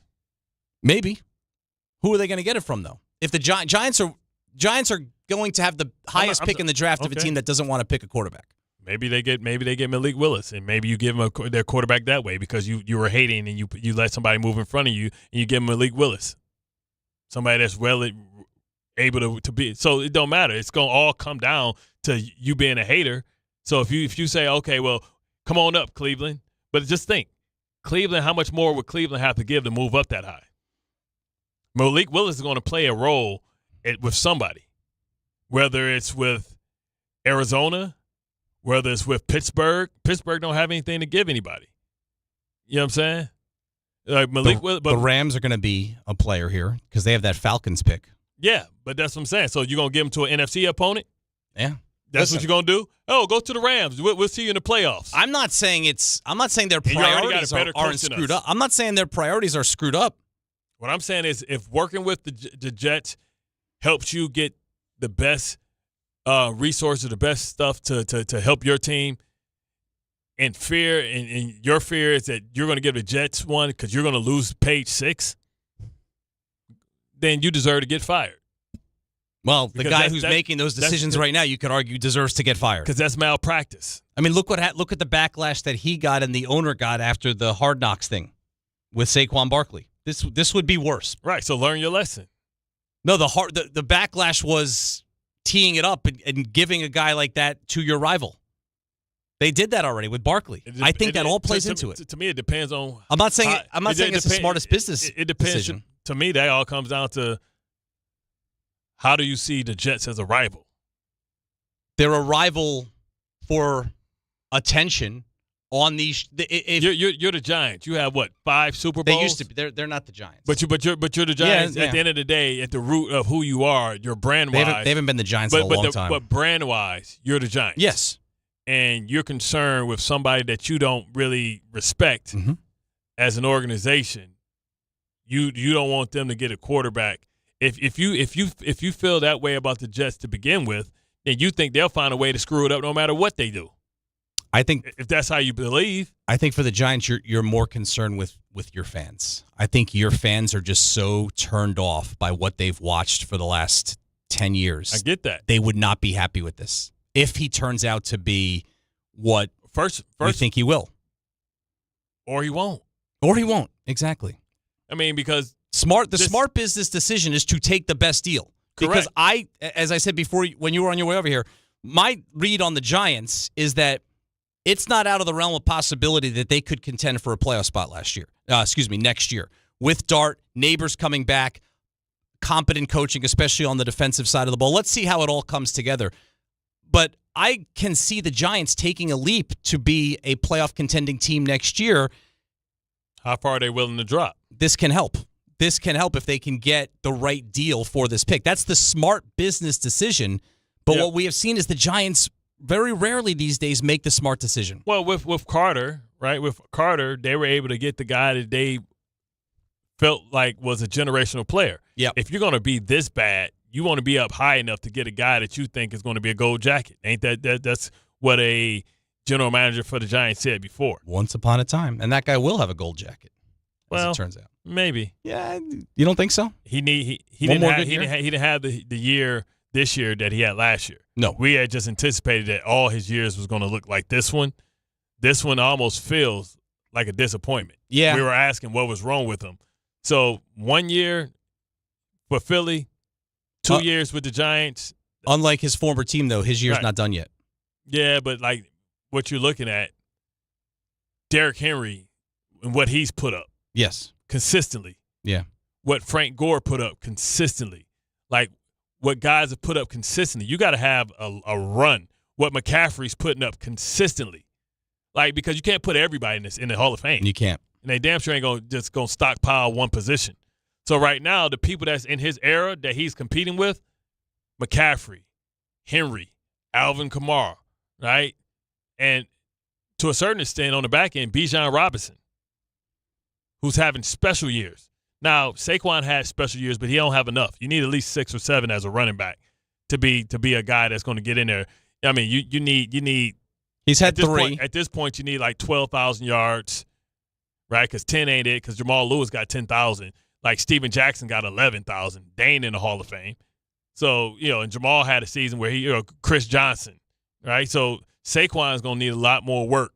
Yeah, but his year last year was more special than most. I mean, he's not more special than Jamal Lewis. One less game. Jamal Lewis he was 27 yards from the rushing title. For me, he's more in the Terrell Davis category, where you're just like so brilliant for a brief period of time. But for Saquon, the story's not finished yet. He's trending towards the gold jacket, like the general manager famously said. But what I'm saying is guys like LaDainian Thomas, that's like longevity of greatness. Yeah. Well, that's one of the greatest of all time. Right. That's what I'm saying. But he's got the potential to do that, but he's not there. No, he's had too many. Right now, he's like 40-60. 40% of his seasons have been dynamic. Mm-hmm. 60 of them has been meh. He's got it. Because also he's in an era, too, where Gibbs is right on his ass as far as special players. Jonathan Taylor, right on his ass, right? So you think about the quarterback, the running backs in his generation. Saquon has the name. Right now, he's still missing a lot as far as the resume. He was the missing piece, though, on a team that ended up winning the Super Bowl. And I think that holds significant weight as well. I mean, that's true. And he's got a chance to, yes, it was a step back this year so far, but. I mean, Lane Johnson's only getting older. He's got a potential for, listen, if the Eagles are playing on Super Bowl Sunday, would you be surprised? No. With the landscape of the NFC. So I think there's potential for that story to be rewritten this year as well. All right, we got a break. 1-800-919-3776. More of your calls. Just interesting timing with the whole thing, with the bowl games and these top prospect quarterbacks being on display. It was a great stage for them, a great showcase, and they seem to certainly take advantage of it. We'll get back to your calls. More on Week 18, the final week of the NFL season. It's Bart Carlin on ESPN New York and YouTube. Knicks fans, it's time to hit the court with BetMGM, an official sports betting partner of the New York Knicks. Download the BetMGM app today and add a boost of excitement to every New York game day with same-day parlays, live betting options, player props, boosted odds specials, and the best daily promotions in the business. With the BetMGM app at your fingertips, you can experience the excitement of betting on your favorite players and get in on all the blue and orange action as your New York Knicks drive the lane. Find out why basketball fans love BetMGM, an official sports betting partner of the New York Knicks. BetMGM. Make it legendary. BetMGM and GameSense remind you to play responsibly. See BetMGM.com for terms. 21 years of age or older to wager and physically present in New York and New Jersey only. Subject to eligibility requirements. Gambling problem in New York? Call 877-8-HOPE-NY or text HOPE-NY 467-369. For New Jersey, call 1-800-GAMBLER. Every 40 seconds, a child is reported missing. That's 2,000 children every single day. It's a heart-wrenching reality that we can no longer ignore. Find the Children is a non-profit organization dedicated to helping find missing kids. You can be a part of their mission by donating your unwanted vehicle, running or not. Call 1-800-294-0222. We guarantee that you will receive the maximum tax deduction. We provide fast, free pickup with 24-hour response. Call 1-800-294-0222.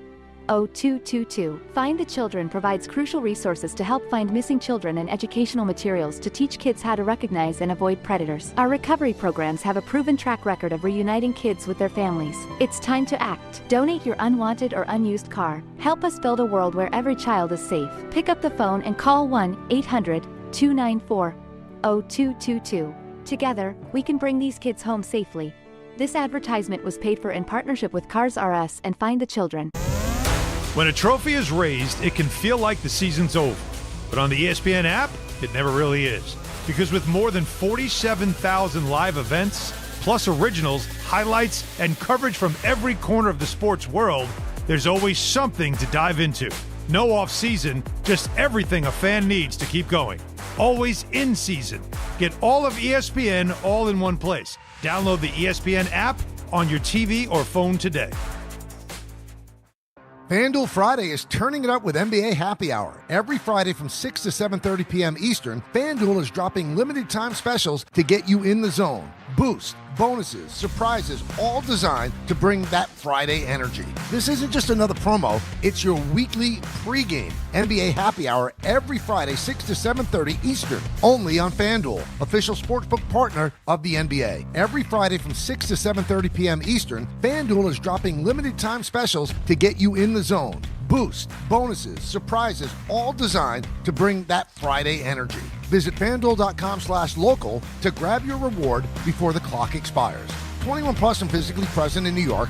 Opt-in required. Rewards are non-withdrawable. Restrictions apply, including bonus and token expiration, leg requirements, and max wager amount. See terms at sportsbook.fanduel.com. For help with a gambling problem, call 1-877-8-HOPE-NY or text HOPE-NY 467-369. Make cancer screening a part of your annual healthcare routine. New York Presbyterian offers a full range of cancer screenings, including lung, cervical, prostate, colorectal, breast, and more. Regular cancer screenings could save your life by detecting cancer at its earliest, most treatable stages. Screenings are available across New York City and Westchester. Learn more at nyp.org/cancer screening. Stay amazing. New York Presbyterian. My name is Whitney Allen. I am a widow. My husband, Ryan, died. We never thought in a million years we'd have to use life insurance. The unexpected happened. With Ethos, it is so fast and easy. It's 100% online. You can get a quote in seconds, apply in minutes, and get same-day coverage. No medical exams, and you can get up to $3 million worth of coverage through Ethos. Get your free quote at ethos.com/game. That's ethos.com/game. Time spent on application may vary. Online health questions required.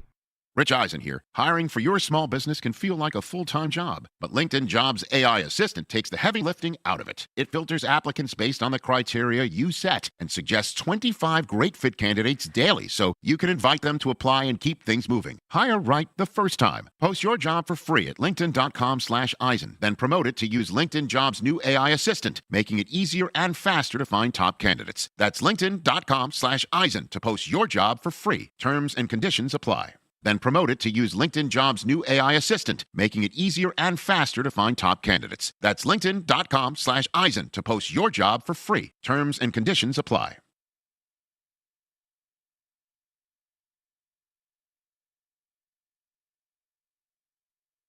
Bart Carlin, 880 ESPN New York.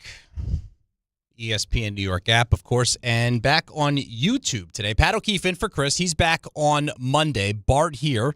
Been here all week. It's football season. During football season, you get Bart.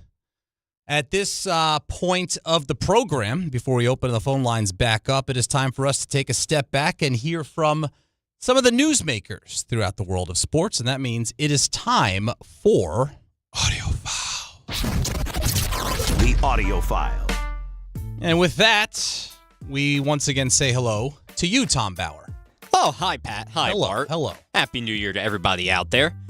So, we're going to be focusing this audio files on, of course, the two football teams here in New York. We've got some sound from Rich Cimini. We're going to be hearing a little Jordan Raanan. But first, we're going to start off with something that we didn't get a chance to play for Bart. This coming from Jackson Dart just the other day, when he was asked, is this team, the Giants of course, far off from competing? No, we got the pieces. This is not an excuse. Obviously we've had a tough schedule. We've been in really tight games where this season could completely flip. So that's kind of just the league, those one-score games and who can capitalize on those moments. And there's a lot of teams who have great records right now where it could be completely flipped for them as well. So we got a lot of talent. We have some good vets, and we have a ton of young guys who are going to continue to thrive. And we just have a ton of excitement for the future because we know what this thing can do and how we can flip this around. He's supposed to feel that way. Of course, he's. They've been in a lot of close games. You think about the Denver game, and they played against some of the best teams. But I tell you what, nothing good is going to happen with this team until they address the defense side of the ball. Because you talk about all the injuries and losing neighbors, and they really didn't have a lot of talent on that side of the ball. Anyway, I think they need to upgrade at running back. I think they need upgrade. They definitely need to upgrade at safety and their defensive backs and figure that out. But until they address this defensive side of the ball, the offense can keep them in games, but they won't win many. Because if it's one disappointment, it's not that a rookie quarterback or Russell Wilson struggled to try and carry this team, especially against a hard schedule. It's the fact that this defense we thought was going to be 1 or 2 in the NFL. I would have thought that would have been the strength of this team at the beginning of the season. Yeah. And, all the things that you mentioned, the running back, losing the guy who emerged as their guy there, losing neighbors, starting a rookie quarterback who you were unsure of at the beginning of the season. The offense has far outplayed the defense. Why? If I look at it and they need to be coached better. That's me talking. Why has the defense not performed as well as it should have? That has to be part of it, right? You got Burns having a career year, second in the league, and 16.5 sacks. But you haven't, Carter was slow to develop. Thibodeau really hasn't made a big impact. They have to figure out, for years they've been trying to figure out what they wanted to do with Okereke. So we need to, it's a lot of stuff that needs to be figured out. And we don't know who's going to be making those decisions. That's the issue, too. Who's going to be the head coach and who's going to be bringing in the system and what is that system and how many of the players that's on the current defense even fits that system, even if they play well. What's bad for these guys in the system or on his defense is they didn't play well. So the evaluation of them is going to be down really low when a new coach comes in. So they're going to try and figure out, okay, in my system, what do they look like? But, Dexter Lawrence has been called out. Chancey Golston, I don't even remember people even talking about his impact or if he made an impact. And I got love for him because he's the third Golston to come to the NFL, and he's from Detroit. But he was an offseason acquisition from Tampa Bay that we thought was going to have a bigger impact as well. We thought, and then when they drafted the kid from Toledo, we man, they're going to have maybe potentially the best front seven in football. Yeah, Thibodeau was really good his rookie year. But then again, who was coaching him? Winky wink. All right, guys, next up we've got Jordan Raanan, our esteemed Giants reporter here at ESPN. He's got a slot with DNR on Fridays, And he's also got a new article out at ESPN.com outlining the next possible candidates for the Giants job. Of course, the audio clip I'm about to play is, will Joe Schoen be back in 2026? It's answered in that article, but if you didn't get a chance to read it, here's Jordan. I don't think anything's definite because look what happened with Joe Judge. He was told he was going to be back, and what happened to Joe Judge? He ended up getting fired. Ben McAdoo was told he was going to get back. He ended up getting fired. So I think there's always the possibility. So I'm going to leave that door open. But, speaking to people around the league, Joe Schoen's operating as if he's going to be back, and it's being portrayed to potential head coaching candidates that he's expected or likely to be back. So I think there's a good chance that he's likely the general manager moving forward. So, Jordan, I would just also like to specify before you guys weigh in, Jordan said that Schoen will be leading the search in his article, and that Merritt and Tisch will make the final decision ultimately on the coach. I feel like we knew that part of it.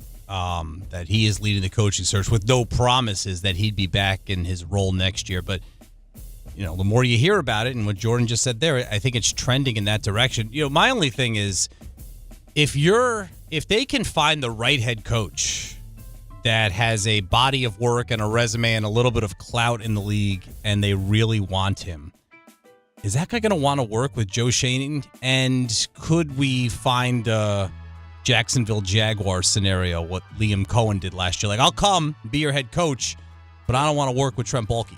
Yeah, because nobody wants to be maybe potentially, lockstep with somebody that they don't trust to believe in, somebody that they don't believe maybe could be undermining them. That's the thing. You have no idea when it comes to those type of situations, if you're going to be undermined. So a lot of people come in, now guys come in as package deals. So who's to say that this new coach don't have somebody that they want to pair themselves with, that, hey, if I ever become a head coach, I'm coming to get you, or vice versa. So, that's a tricky thing to kind of navigate, but it'd be interesting to see, how they go about it. But definitely that's a conversation, and I'm sure that's a concern of coaching candidates, especially, if they're taking candidates that's coming from winning organizations, right? Because if they're playoff teams, then they've seen how it works well with the coach and the general manager kind of aligned as far as how the belief of how to build a team. So we'll see. Schoen is interesting because they could have just went, like, when you look at what's going on with Atlanta, they have the firm that's coming down there. And that's what a lot of these teams have done. They went with the firm. But a lot of these teams that go with the firm don't have a active general manager in place. Atlanta could have hired Bill Belichick 2 years ago. And you thought maybe with Arthur Blank that would have been something that, two old school guys, but maybe Arthur Blank was still pissed from the 28-3 comeback in the Super Bowl. Or maybe his football operations guys didn't want to work with Bill Belichick. Yeah, that's true. I mean, it's funny. I mean, we talk about it all the time, but will Bill Belichick be in this search? Bill can say what he want to say, but that team in North Carolina is awful. I mean, I don't know if he can get Jordan to write another check again, or what that alumni group is going to be willing to spend. But did Mark Cuban get a post-grad degree from Carolina? Maybe he could help them out too, like he did Indiana. I mean, I just don't know if Bill Belichick has lost the respect of the football world as far as his relevance to be able to come and really man up a program. And I don't know if the fact that Pete Carroll, who was considered a great coach, came back and struggled, if people are lining up for a 70 or 60, late 60 coach, knowing that they're only going to have him for a little bit anyway, and nobody's ever nobody believes in Bill's assistants taking over. So it can't be on the sense, oh, well, he'll be the coach for a little bit and then he'll move up and the succession plan. Yeah, like Bruce Arians. Like, oh, yeah, and then we'll hire Todd Bowles. Yeah. I wouldn't say that. Freddie Kitchens, really? I wouldn't say that Bill Belichick has gained respect throughout the football world with all of his actions of the last 2 years. I'll just leave it at that, Tom. Yeah, that's probably a great way of summarizing that. And he's a head coach that's kind of under fire. And, well, you know what? The Jets have one of those, too, in Aaron Glenn.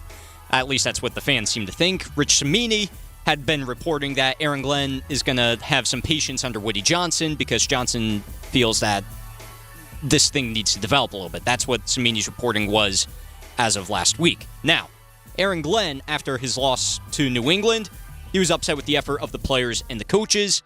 He started to backtrack on that after the new year, and he was saying it was not all about the effort. So, something going on there. Rich Cimini, he was also on DNR this morning.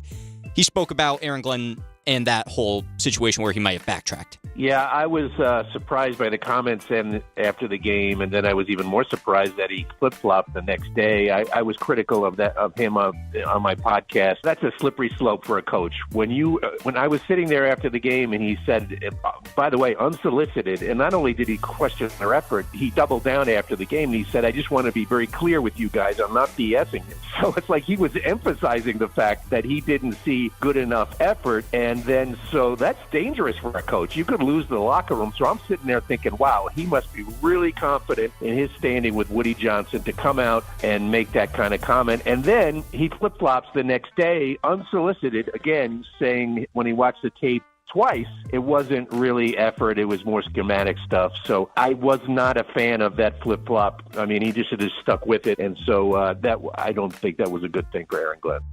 Well, I say that, I know that's not a good thing, but the second thing ain't a good thing either. Saying it was schematics.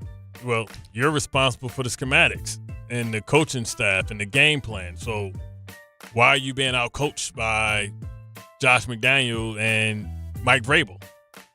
So I don't know what excuse is better or more acceptable, in my opinion. They can't get to the end of the season fast enough. I think he's coming back.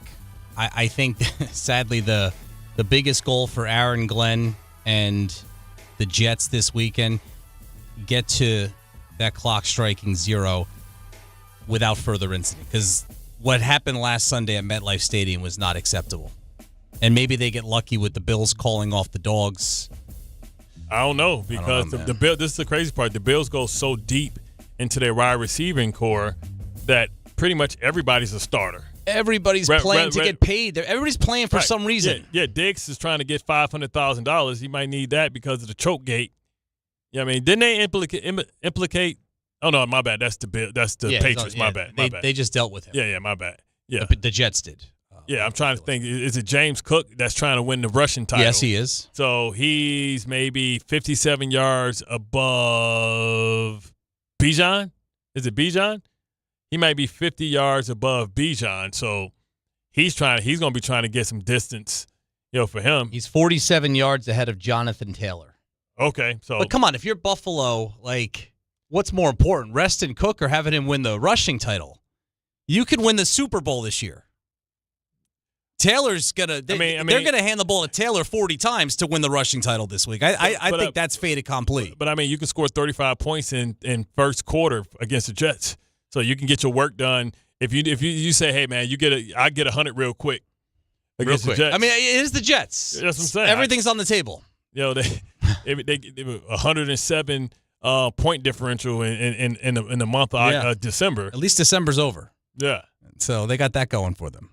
So one more for the Jets, playing out the string, Jets and Giants. All right, that's it for audio files. Well done, Tom. Thank you very much. We'll get back to the calls, 1-800-919-3776. Bart and Carlin on the first Friday of 2026 on 880 ESPN New York.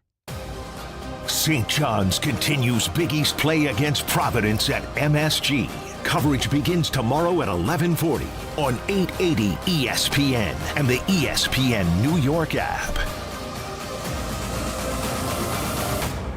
If you have ever thought about remodeling your bathroom but were worried it would take too long or cost too much, then stop worrying. Right now, Jacuzzi Bath Remodel has designed a collection of high-quality custom products and perfected the one-day remodeling experience so you can enjoy your new bathroom faster than ever before. It's a worry-free bath remodel from the most trusted brand name in the business, Jacuzzi. A jacuzzi bath system fits in your existing tub space. It's a no-mess installation with an amazing style selection, factory-certified installers, and a limited lifetime warranty. Call 800-717-4599. That's 800-717-4599 right now and get 50% off installation with no interest and no payments for 12 months. Replace that old bathtub today with a walk-in shower for a safer bathing experience. If you have lived in your home for over 15 years, it's time to remodel your bathroom. For a virtual or in-home appointment, appointment. Call 800-717-4599. That's 800-717-4599. 800-717-4599. Knicks fans, it's time to hit the court with BetMGM, an official sports betting partner of the New York Knicks. Download the BetMGM app today and add a boost of excitement to every New York game day with same-day parlays, live betting options, player props, boosted odds specials, and the best daily promotions in the business. With the BetMGM app at your fingertips, you can experience the excitement of betting on your favorite players and get in on all the blue and orange action as your New York Knicks drive the lane. Find out why basketball fans love BetMGM, an official sports betting partner of the New York Knicks. BetMGM. Make it legendary. BetMGM and GameSense remind you to play responsibly. See BetMGM.com for terms. 21 years of age or older to wager and physically present in New York and New Jersey only. Subject to eligibility requirements. Gambling problem in New York? Call 877-8-HOPE-NY or text HOPE-NY 467-369. For New Jersey, call 1-800-GAMBLER. Finding great candidates to hire can be like, well, trying to find a needle in a haystack. Sure, you can post your job to some job board, but then all you can do is hope the right person comes along, which is why you should try ZipRecruiter for free at ZipRecruiter.com/ESPN. ZipRecruiter doesn't depend on candidates finding you. It finds them for you. Its powerful technology identifies people with the right experience and actively invites them to apply to your job. You get qualified candidates fast. So while other companies might deliver a lot of hay, ZipRecruiter finds you what you're looking for. The needle in the haystack. See why 4 out of 5 employers who post a job on ZipRecruiter get a quality candidate within the first day. ZipRecruiter, the smartest way to hire. And right now, you can try ZipRecruiter for free. That's right, free at ZipRecruiter.com/ESPN. That's ZipRecruiter.com/ESPN. ZipRecruiter.com/ESPN. ZipRecruiter. If you've been injured in an accident that wasn't your fault, then you need a lawyer who knows New York's unique personal injury and workers' compensation laws. At the Parisman Firm, they have decades of experience handling all types of accident cases and a proven track record of delivering huge results. Their team has already recovered nearly $1 billion for injured New Yorkers. From construction to car accidents and slips and falls, they've got you covered. Call the Parisman Firm now at 718-WORKERS, where your case is their cause. Get the justice you deserve today. We all hear the radio ads about the IRS. They tell you to be afraid, to be scared, and they try to frighten you into calling. I'm not here to do that. Tax Relief Advocates is different. TRA is here to tell you that if you owe money to the IRS, whether it's $5,000, $50,000, or $500,000, we have a solution. It doesn't matter if you're sitting in your car, at work, or with your kids. No matter where you are, call now. 800-575-6759. Don't lose hope. TRA can eliminate or reduce what you owe to the IRS. Generous programs are now available that can give you a fresh start. Our passion is taxes and helping individuals fix their IRS problems. We have over 1,000 5-star reviews on Google and an A+ with the Better Business Bureau. You don't need to be afraid of the IRS any longer. End your tax nightmare today by visiting us online at TRA.com or call 800-575-6759. That's 800-575-6759. Tax Relief Advocates. Real solutions for real people. You live for this. The wins, the losses, the slam dunks, and the buzzer beaters. The dream that this is your team's year. Hope, it's what keeps you coming back. So you represent with anticipation and with pride. Because when everything's on the line, your support means everything. That's why the NBA Store is here to support you. Check out the largest selection of official NBA gear at NBAstore.com. A Fanatics experience.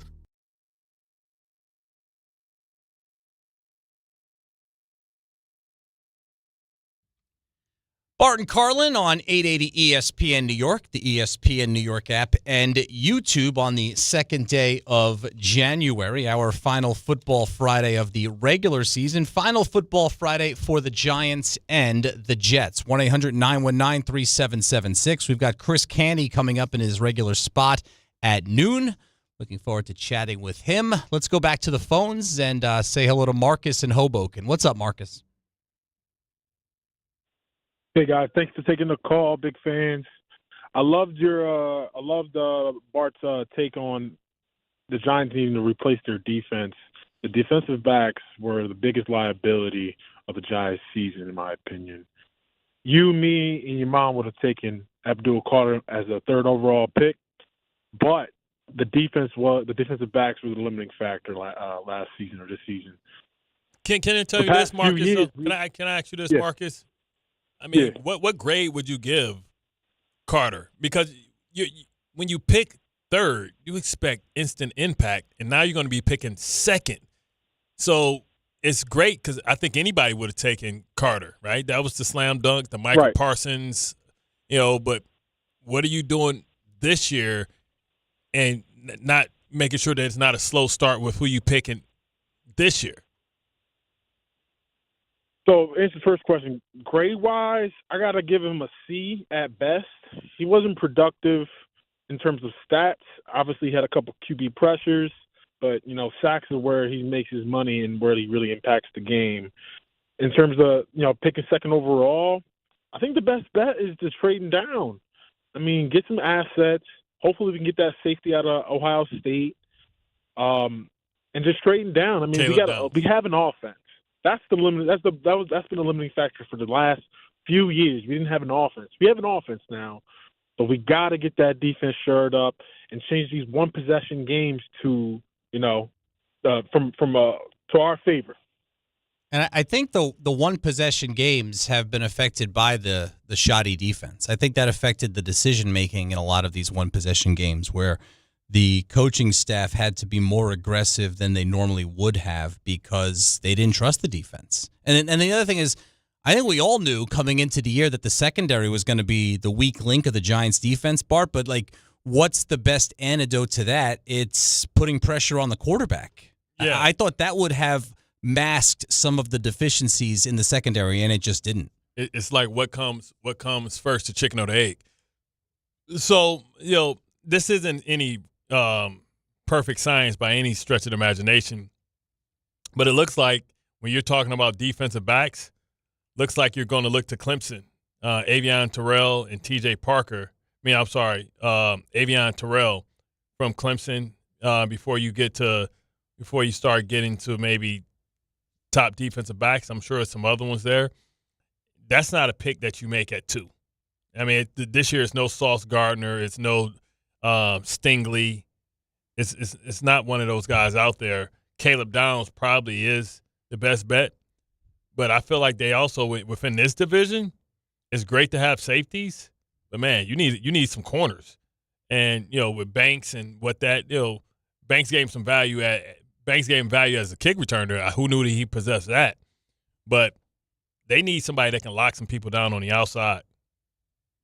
1-800-919-3776. We got a few calls lined up. We will get back to you, but we'll take a break now. And when we come back, Chris Canty in his regular Friday spot here on Bart Carlin on 880 ESPN New York. Individuals and businesses with tax problems, listen carefully. Do you feel like you're losing control of your finances? If you owe over $10,000 in back taxes or have unfiled tax returns, we can help you take back control. The IRS is the largest and most aggressive collection agency in the world, and they can seize your bank accounts, garnish your paycheck, close your business, and file criminal charges. Take control of your tax problem now by calling the experts at U.S. Tax Shield and take advantage of the Fresh Start program and new laws that may allow us to negotiate a settlement for the lowest amount possible. Our team of tax attorneys and enrolled agents can stop collections and get you protected so you can take control of your financial future. U.S. Tax Shield offers a price protection guaranteed quote to get you protected today. U.S. Tax Shield is A+ rated with the Better Business Bureau, so call now. 800-687-5192. That's 800-687-5192. U.S. Tax Shield. 800-687-5192. Knicks fans, it's time to hit the court with BetMGM, an official sports betting partner of the New York Knicks.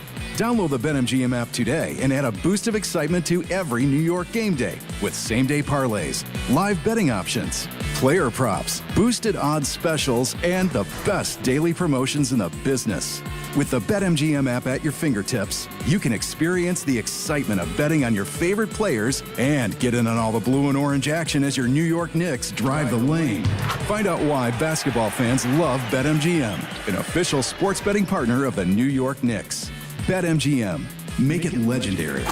BetMGM and GameSense remind you to play responsibly. See BetMGM.com for terms. 21 years of age or older to wager and physically present in New York and New Jersey only. Subject to eligibility requirements. Gambling problem in New York? Call 877-8-HOPE-NY or text HOPE-NY 467-369. For New Jersey, call 1-800-GAMBLER.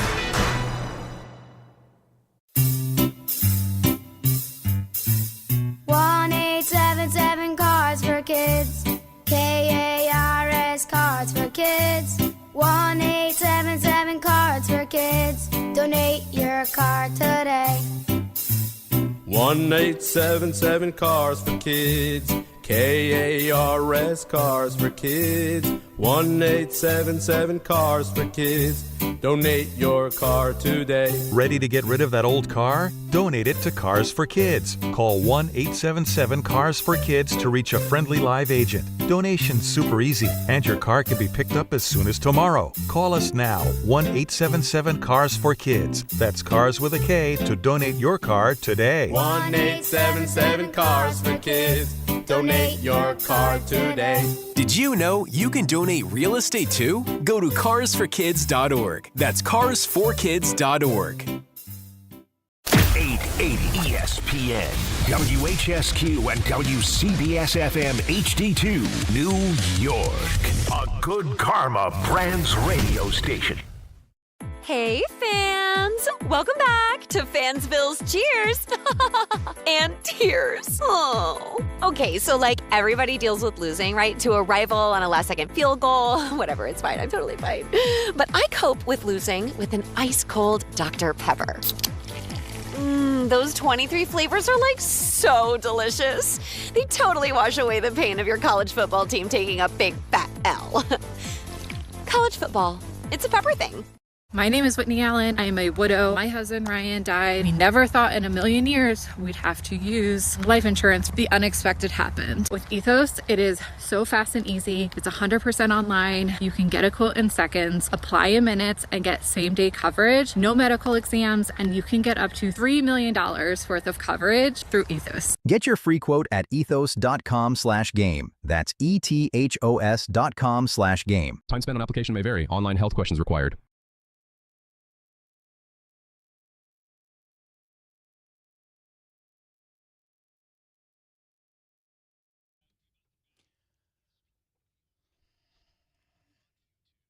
First show of 2026. First real show will be on Monday. That's when Chris Carlin is back. Pat O'Keefe filling in for him one more time, along with Bart Scott on this Friday morning as we get you set for Week 18 in the NFL season. 2 hours in the books, 1 to go.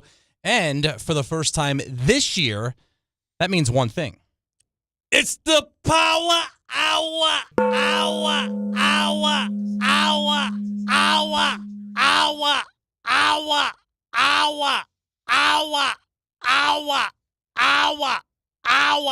Little extra for the first of 2026. Starting the year off with a bang. I haven't. What I'm saying? I'm fresh right now. You are fresh. You're rested. Day off yesterday, watching a lot of football. I'm rested.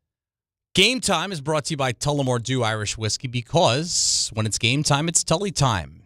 You got the Nets in Washington to play the Wizards. That's tonight at 7 o'clock. Knicks hosting the Hawks at Madison Square Garden. 7:30 tonight. Coverage begins at 7 p.m. right here on 880 ESPN. I'll have that for you. The Rangers in Miami at Lone Depot Park. It's the Winter Classic tonight against the Panthers. They're playing that in Florida indoors. Coverage begins at 7:30 p.m. over on 1050 ESPN. Tullamore Dew, the original triple distilled, triple blended, and triple cask matured Irish whiskey. Be sure to grab a Tullamore Dew or try the new Tullamore Dew Honey during today's action. Glasses up to enjoying Tullamore Dew responsibly. The Knicks lost quickly on them New Year's Eve to the Spurs. Did you see the? Did you happen to see the bad beat? And I don't delve into these waters that often, but it was pretty egregious. The bad beat at the end of that game. Knicks are down by 5. Game's over. Deuce McBride misses a three-pointer with about 3 seconds left. Ball trickles into the corner. Keldon Johnson of the Spurs is just holding it, running out the clock. Yeah. Brunson comes behind him, takes the ball from him. He's behind the backboard, and he throws it up at the buzzer, and it goes in. So the Knicks went from down 5 to down 2. Yeah. I saw that. The spread on that game was Spurs minus 3.5. Nah, you can't. That's got to be a coinky ding. You can't say that Brunson. No. I'm not implying that. No. What I'm saying is people will say that. People are saying that. It's rigged. It's rigged. Like he threw the ball from behind the backboard with a second to go. Yeah, and knew it was going in. But I know we all happy that Wei, is seemingly is going to be okay. There's no structural damage, no anything like that. So I'm happy for that. You always worry about these big guys. That is going to be something, they're so fragile. Yeah, I forgot he stepped on. I don't know who foot he stepped on. But I did see that, and I did see that my Pistons lost to the Heat the other day. Knicks Pistons for the first time this season on Monday. I know. In the Motor City. That's a nationally televised game. So that'll be a good measuring stick for both teams. Well, but also, for the personal matchup, we'll get to see Cade versus Jalen. Yeah. Because I know I kind of played around with it, but it seemed like it was kind of picked up a little bit. Where I saw other people comparing Cade to Brunson as well. There's 4 guys right now, and they're all guards in the Eastern Conference that I think are kind of vying for the best because Giannis is hurt. Not even the best guard anymore. Now it's like the best player. Yeah, that's what I'm saying. And it's Brunson, it's Cade, it's Donovan Mitchell, Jaylen Brown. Well, yeah, he's carrying that team. He is. For purpose of this conversation, yeah. And Tyrese Maxey. All people on my list. There you go. Where's Brunson on that list? People on my list. Nobody wanted to give me Tyrese Maxey. Who didn't want to give you Tyrese Maxey? When I was saying that top 10, Brunson's not in the top 10. I wouldn't say he's not in the top 10, but I would. No, I was talking about in the NBA. Yeah, I know what you mean. Yeah, you got him in the top 10. I haven't really listed out 1 through 10. Well, see, that's the whole thing. Yeah, I think I have Brunson in top 10 right now. The thing is weird, right? Because when you talk about top 10, we're assuming that everybody's healthy. We are, right. So, like, this year, Jason Tatum's not in the top 10 because he's not playing. So there's a spot that opens up. But I'm not going to take him out. Okay. I'm just saying in general. In the Eastern Conference, is he top? I mean, in the NBA, is he top 10? I still think there's it's all of those guys. I had him at like 12, and people lost their damn mind. But some of the people that they pushed him out for, I pushed him out for. Who? I said Jaylen Brown. I wouldn't do that. Okay, I feel you. I ain't going to lose my mind, but I wouldn't do that. I mean, we never seen what Jaylen Brown is without Tatum. We're seeing that now. Yeah. Where he gets more volume shots and more opportunities to take the last shot. But he's the best player on a good team. Jalen Brunson's the best player on a better team right now. The Celtics, as currently constructed, with Brown as the guy, are not as good as the Knicks. But it's really close. It's standings-wise, sure. You can say that the better roster is the Knicks. Yeah. So you expect Brunson to be on the better team because he has the better personnel. Now, what's different is Cade doesn't have better personnel than what Brunson has, but they have a better record. They have a better record. So I don't go off of that. I just go off, Brown was playing with 2 superstars. You can say that, or you can say that Brunson doesn't really play. He played with some high-end role players, even though that's kind of disrespectful to Karl Anthony Towns. Yeah, I think it is. But you would say that right now, White isn't anywhere. He wouldn't measure up to anybody there. Maybe OG. But then he still has. He don't have Drew Holiday. He don't have Porzingis. Yeah, the drop off after Derek White's the second best player on the Celtics, and then it goes to who? Peyton Pritchard probably this year. Yeah, you see what I'm saying? So, but as a result, the Knicks have a better record. I mean, but Jaylen Brown is right there. He's right there. Last year, Boston had the better record, but you still would have said that Brunson was better than Brown. And I'd still say that now. See, I just don't think so. I also want to see it for more than 35 games. But I think he's one of the most I mean, you act like he wasn't like his whole career he hasn't. But you're acting like I had him in like the top 50. But he's all NBA, right? Yes, he's made all. He has made it. He's not a consistent all NBA guy. He has made it, and he's not made it. But that's what I'm saying. He's an all NBA guy. He's a champion, MVP of the finals. The finals. That's significant. And now he's getting more volume shots. He is. So now, like, we get to see what it's like because we thought that they couldn't coexist at first. But anyway, I digress. No, I hear you. Listen. So I had Jaylen Brown. You're right. All right. I had Giannis. Yeah. I had Luka. Sure. I had Shea Gilly. Yeah. I had Wemby. Jokic. Yeah, Jokic, I had Donovan Mitchell right there with him. You know what I mean? I had Donovan Mitchell. I wouldn't do that. Ahead. I mean, right there, yeah. I had Ant-Man. Come on. I'm thinking. Come on. Come on. I'm just trying to think. Come on, man. I'm trying to remember if Jalen Brunson ever left his bench in the middle of the game and went back to the locker room at a hissy fit. Oh, stop it. No, the answer is no. Okay, I'll give you Ant-Man. Okay, so I got Ant-Man. I got Jason Tatum. Yeah. And I got... Are you counting? Because I'm not counting. How are your fingers doing? What are you up to? I'm not counting. I don't know. You just throwing up fingers? Jason Tatum. I had Maxey on the list, too. Yeah. Maxey's right there. For me, I want to see you do it longer. I get it. Maxey's right now where Brunson was 2 years ago when he took that leap to being a first-time All-Star. Maxey's there now. Jaylen Brown as a leading man is there now. And Cade Cunningham. And I had Cade. And he's there now. Yeah, I had him there now because last year he was arriving when he was getting MVP votes. Now I have him there. This is no order. Ant, Brunson, Cade, Donovan, Maxey. Those 5. I think if you polled 10 people, they would have them ranked 1 through 5 differently. Yeah, and it depends on... They're all in the same neighborhood. It depends on what you like. Oh, yeah, I had Steph Curry. Yeah, he's in his own category. That's what I'm saying. So, that puts Brunson out of 10, man. That's not on your list. On your list. He wouldn't be... I mean, I don't have Brunson behind Donovan Mitchell or Jaylen Brown or Tyrese Maxey or Cade Cunningham. We didn't even say Joker. We didn't say Jokic. We said him. We said Jokic? Yes. Yeah, you said him. We're not comparing Brunson with Jokic. So, okay. I got it. So that puts him out of the top 10 for me. I know. I mean, guys, it's crazy, right? We live in a world where we're all talking about who's going to be the next great American star, right? Because I feel like, a lot of Europeans are some of our best players. And we think about Ant-Man. We think about Jason Tatum. We think about all those guys we just mentioned. Brunson, Maxey, Mitchell, Jaylen Brown. Right. Shea. No, Shea's Canadian. He's Canadian, yes. But he played college basketball. Hell no, he's Canadian. No, don't be taking these people's stars. I'm not man. taking them. You're going to take Wiggins and all that stuff, man. He playing for Team Canada. You could have Wiggins. I don't think he's part of this conversation, even though he's the number 1 pick in the draft. Listen, I would put Brunson ahead of a lot of those guys. I'm also not going to sit here and get all bent out of shape. If you come to me and you make it and you have Maxey or Donovan Mitchell ahead of Brunson, I will respectfully disagree. But I'm not going to get all bent out of shape about it. Yeah, but that's what people were mad at.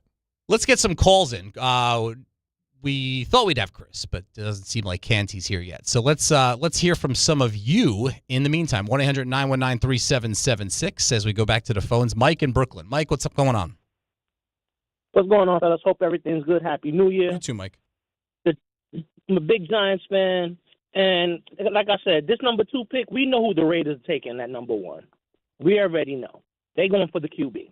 This number 2 pick that we have, if Joe Shane is worth his salt, we should get 5 picks for it trading down. We could steal 3 picks just from the Jets, and that's just going down 1 pick. Imagine if this dude got any brains. We could turn the whole team around 1 year. That's got to be the goal for the Giants. And like I said to Bart last hour, they have a great offseason too, as far as picking up free agents too. I think it also depends on. First of all, let's see where the Giants are picking. I still think I don't think the Giants are going to hand Fernando Mendoza to the Jets on a silver platter. Maybe Dante Moore, because with Moore, whereas the ceiling is higher, Mendoza's floor is higher. Would you agree with that? Mendoza has... Yeah. But I think there could be more upside with Moore. Mendoza seems more like a But people think sure they think he's Matt Ryan. That's pretty good. Right? And, that's an upgrade before they said he was Kirk Cousins.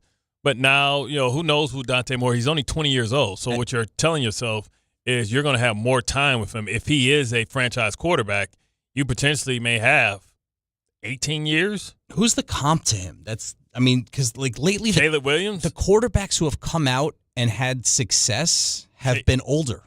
Yeah, what I'm saying, Caleb. But the thing is, if he goes to the Raiders, he don't have to play. Mm-hmm. Because you got Geno locked up. Yeah, it can be a natural progression. Raiders need to figure out who's going to coach him. Yeah, exactly. That's why. I mean, I would sign Cliff Kingsbury. Yeah, I would too. And just say, Cliff, here's his raw talent. Yes, let's make it happen. They need somebody like that. Kings, listen, there's guys that have proven they are terrific coaches on one side of the ball or the other. Yeah. And then they just not everybody's meant to be a head coach. And I would imagine, I shouldn't say I would imagine, I would put Kingsbury in that category. Let's go to Roy in Patterson. What's up, Roy? Hey, good afternoon, guys, and Happy New Year to you. You too, Roy. Thank you. I got two questions that I just wanted you to go ahead and expound on a little bit.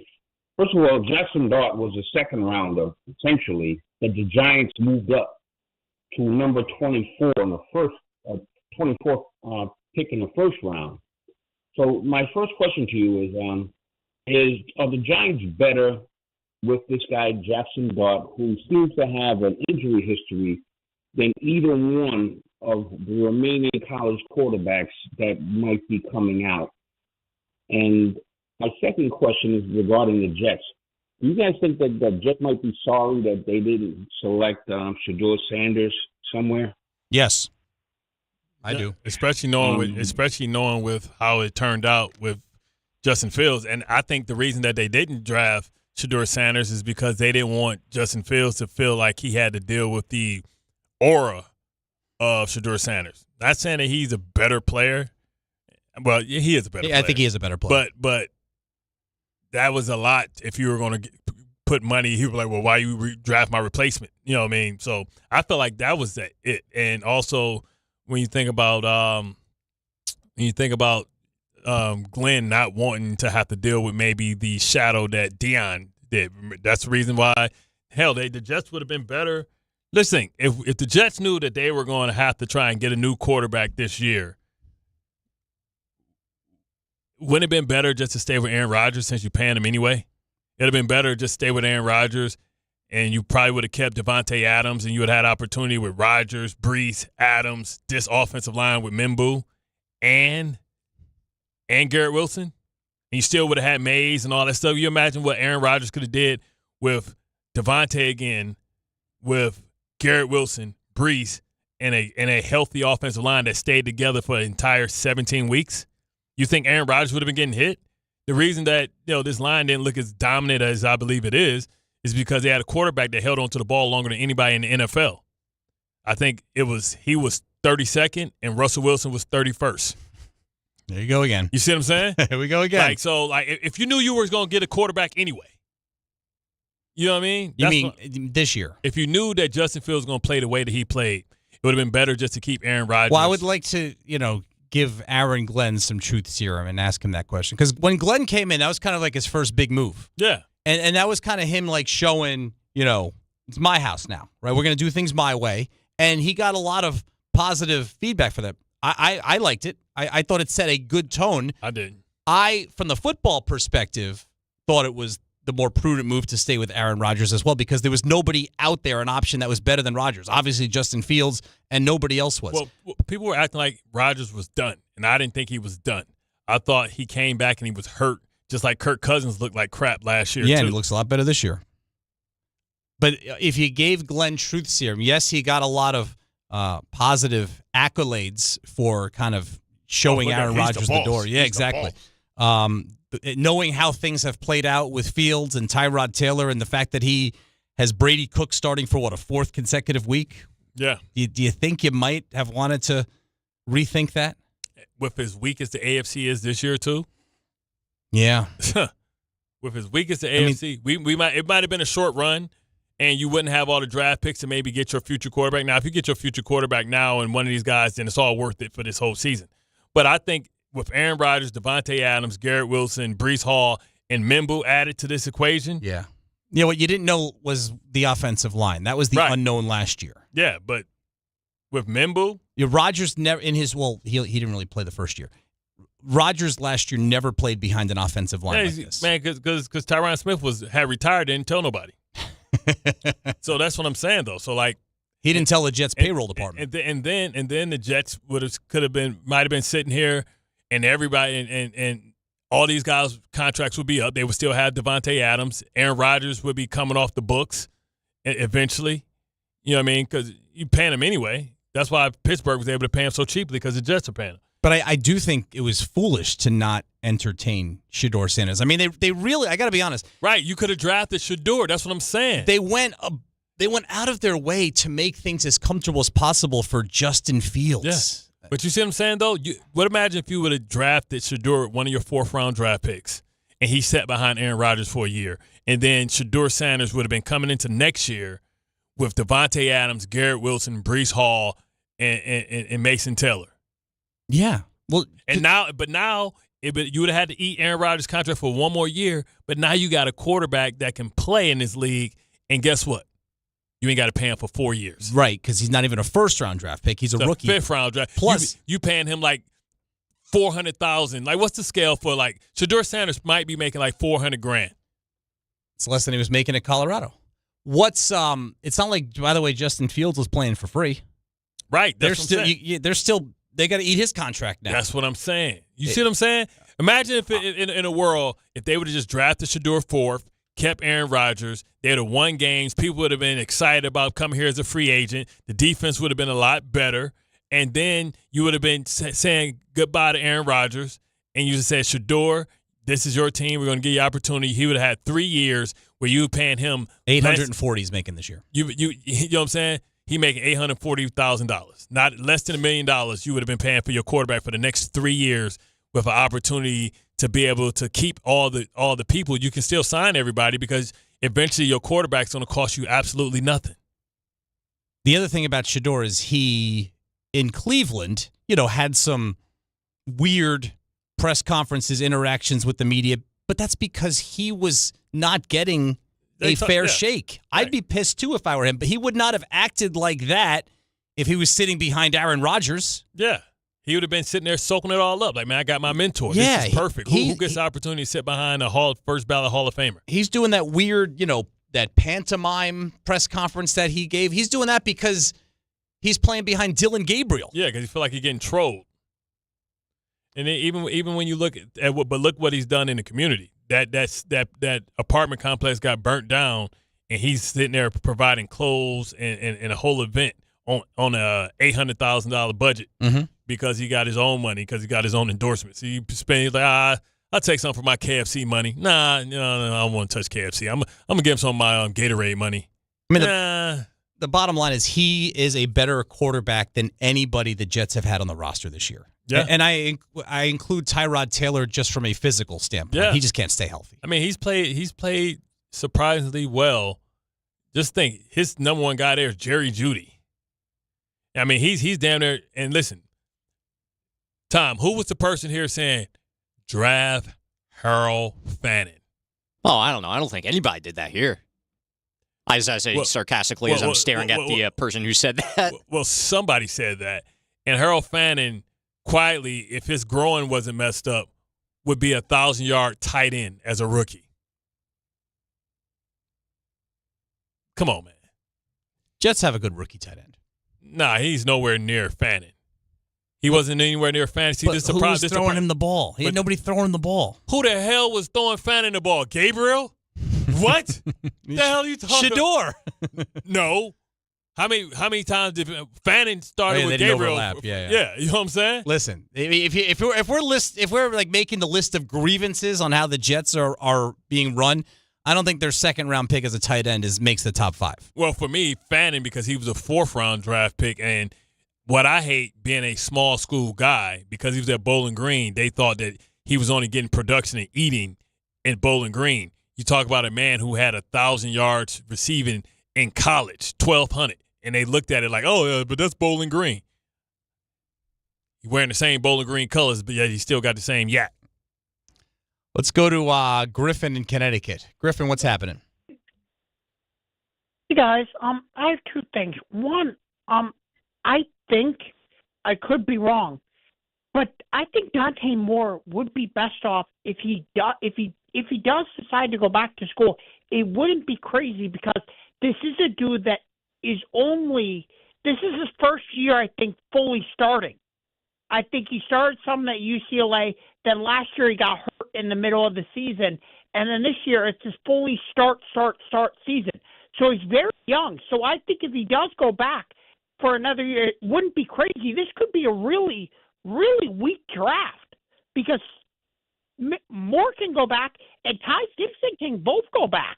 So this could be a very weak draft. We might not have those two quarterbacks. It might be Mendoza and nobody else. We don't know. Yeah, but Griff, if he plays well and he's secured to be the number 2 pick, I don't see why he wouldn't do that. And I know that it's money in college now, but if you get injured, then what? If he blows his Achilles out, blows his knee out, then what? Like you risk getting, and the quicker you get into the NFL and you play well, the quicker you can get to that $60 million a year. Just ask Brock Purdy. Brock Purdy didn't listen. Yeah. Brock Purdy was probably the poorest guy starter in the NFL for 3 years. Until he wasn't. And then he got this one contract, and he made more than everybody that made more than him coming in because he's the first one to get paid. He's the first one to get paid. If he came in, 4 years ago because he was a second-round draft, Mr. Irrelevant? Yep.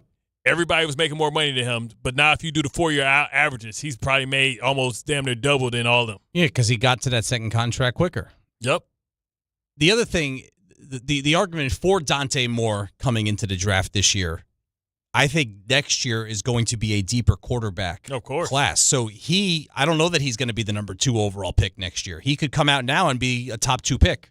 Yeah. I mean, let's see if some of these guys, like who's the guy from Penn State? Can he go back? Aller? Yeah. He fell off a cliff. He got hurt. Can what's his name? Kosmeyer or the kid from LSU? Can he go? He might transfer, do a bet. They're in upheaval. Who knows what Lane's going to do? Right. He might do a bet. Aller's going into the draft. The guy from South Carolina, Lenora Sellers, he's going back to school, so he's going to be in the draft next year. He might have the best physical tools of everyone, and I think he's smart to go back for another year of seasoning.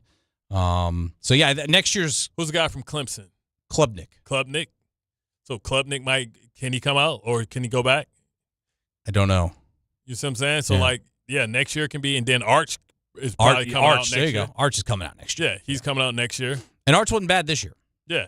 He got better. His first 3 years, it was like, First 3 games, like, Yeah, I think he also got he also opened up on the road at Ohio State. I don't think people were factoring that in. And I also don't think that the committee factored that in because going back to, I would have liked to have seen, a Notre Dame or a Texas in the college football playoff to give us more competitive games. Yeah. Texas had 2 losses, and one of them was a season opening game at Ohio State, and they were penalized for that. You think they're going to play that game again? It cost them a chance at the CFP. But I digress. We'll take another break. 1-800-919-3776. Some thoughts on the Week 18, and more specifically the NFL playoffs, which are just a couple of weeks away. It's a topsy-turvy playoff bracket and playoff field. Who exactly are the favorites? We'll get into that. Pat O'Keefe in for Chris. Bart Carlin here till 1 on 880 ESPN New York. Listen up, New York. It's football season, and you should be out there enjoying every play, every tailgate, every moment. But if you're dealing with neck pain, back pain, joint pain, or sciatica, even getting off the couch can feel like a challenge. That's where Dr. Jay Shaw at Sandwell Pain comes in. He's one of New Jersey's top pain specialists, Ivy League trained, double board certified, and dedicated to getting you back in the game. Here's the difference. No surgery, no scars, no long recovery, no pain medication. Just precise, non-surgical, image-guided procedures that get real results. Dr. Shaw treats everything from neck pain, back pain, migraines, nerve pain, and chronic joint pain. And he builds a custom game plan that's right for you. Same day or next day appointments are available with offices in Woodbridge, Livingston, and Inglewood. And yes, most major insurances are accepted. So don't let pain keep you on the sidelines this season. Go to SandwellPain.com to call, text, or book online. Relief is closer than you think, and it starts today. Knicks fans, it's time to hit the court with BetMGM, an official sports betting partner of the New York Knicks. Download the BetMGM app today and add a boost of excitement to every New York game day with same-day parlays, live betting options, player props, boosted odds specials, and the best daily promotions in the business. With the BetMGM app at your fingertips, you can experience the excitement of betting on your favorite players and get in on all the blue and orange action as your New York Knicks drive the lane. Find out why basketball fans love BetMGM, an official sports betting partner of the New York Knicks. BetMGM. Make it legendary. BetMGM and GameSense remind you to play responsibly. See BetMGM.com for terms. 21 years of age or older to wager and physically present in New York and New Jersey only. Subject to eligibility requirements. Gambling problem in New York? Call 877-8-HOPE-NY or text HOPE-NY 467-369. For New Jersey, call 1-800-GAMBLER. Individuals and businesses with tax problems, listen carefully. Do you feel like you're losing control of your finances? If you owe over $10,000 in back taxes or have unfiled tax returns, we can help you take back control. The IRS is the largest and most aggressive collection agency in the world, and they can seize your bank accounts, garnish your paycheck, close your business, and file criminal charges. Take control of your tax problem now by calling the experts at U.S. Tax Shield and take advantage of the Fresh Start program and new laws that may allow us to negotiate a settlement for the lowest amount possible. Our team of tax attorneys and enrolled agents can stop collections and get you protected so you can take control of your financial future. U.S. Tax Shield offers a price protection guaranteed quote to get you protected today. U.S. Tax Shield is A+ rated with the Better Business Bureau, so call now. 800-687-5192. That's 800-687-5192. U.S. Tax Shield. 800-687-5192. Think Verizon, the best 5G network, is expensive? Think again. Bring in your AT&T or T-Mobile bill to a Verizon store today and we'll give you a better deal. Now, what to do with your unwanted bills? Ever seen an origami version of the Statue of Liberty? Jokes aside, Verizon has the most ways to save on phones and plans where everyone in the family can choose their own plan and save. So bring in your bill to your local Verizon store today and we'll give you a better deal. Rankings based on root metric true score report dated 1H2025. Your results may vary. Must provide a postpaid consumer mobile bill dated within the past 45 days. Bill must be in the same name as the person redeeming the deal. Additional terms apply. FanDuel Friday is turning it up with NBA Happy Hour. Every Friday from 6 to 7:30 p.m. Eastern, FanDuel is dropping limited time specials to get you in the zone. Boost, bonuses, surprises, all designed to bring that Friday energy. This isn't just another promo, it's your weekly pregame NBA Happy Hour every Friday, 6 to 7:30 Eastern, only on FanDuel, official sportsbook partner of the NBA. Every Friday from 6 to 7:30 p.m. Eastern, FanDuel is dropping limited time specials to get you in the zone. Boost, bonuses, surprises, all designed to bring that Friday energy. Visit FanDuel.com/local to grab your reward before the clock expires. 21 plus and physically present in New York. Opt-in required. Rewards are non-withdrawable. Restrictions apply, including bonus and token expiration, leg requirements, and max wager amount. See terms at sportsbook.fanduel.com. For help with a gambling problem, call 1-877-8-HOPE-NY or text HOPE-NY 467-369. If you've been injured on a construction site, then you need a lawyer who knows New York's unique labor laws. At the Parisman Firm, they have decades of experience handling construction accident cases and a proven track record of delivering huge results. Their team has already recovered nearly $1 billion for hardworking New Yorkers. From scaffold accidents to slip and falls and equipment failures, they've got your back. Call the Parisman Firm now at 718-WORKERS. That's right, 718-WORKERS, because your case is their cause. Get the justice you deserve today. Get into the Hyundai Getaway sales event and get away with a deal so right, it almost feels wrong. Because right now, you can get a great deal on our most popular models, including our adventure-ready SUVs like the Hyundai Santa Fe or Santa Fe hybrid models. There's also our bold and stylish Elantra, packed with all the latest tech, or go all-electric with the Ioniq 5 or Ioniq 6. So get down to your local Hyundai dealer and get away with an awesome deal only during the Hyundai Getaway sales event. Visit HyundaiUSA.com for details. My name is Whitney Allen. I am a widow. My husband Ryan died. We never thought in a million years we'd have to use life insurance. The unexpected happened. With Ethos, it is so fast and easy. It's 100% online. You can get a quote in seconds, apply in minutes, and get same-day coverage. No medical exams, and you can get up to $3 million worth of coverage through Ethos. Get your free quote at ethos.com/game. That's ETHOS.com/game. Time spent on application may vary. Online health questions required.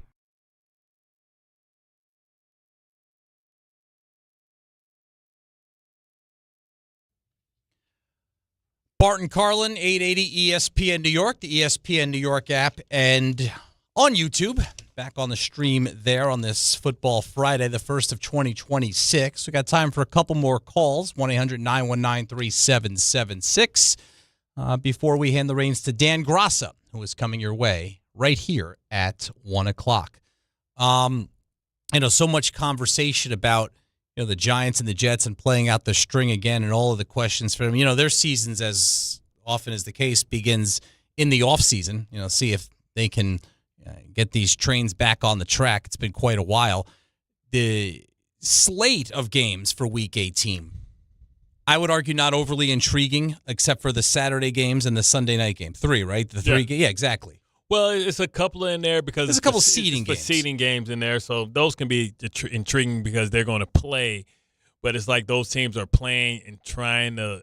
Those are the toughest games. You can't manipulate what the other teams are going to do. Yeah, you're trying to play, but you're trying to be as safe as possible, and that's always a weird thing when you either play football all out or you don't. And every year we always have somebody that loses somebody in this type of game or this type of time of the year, which affects what happens going forward.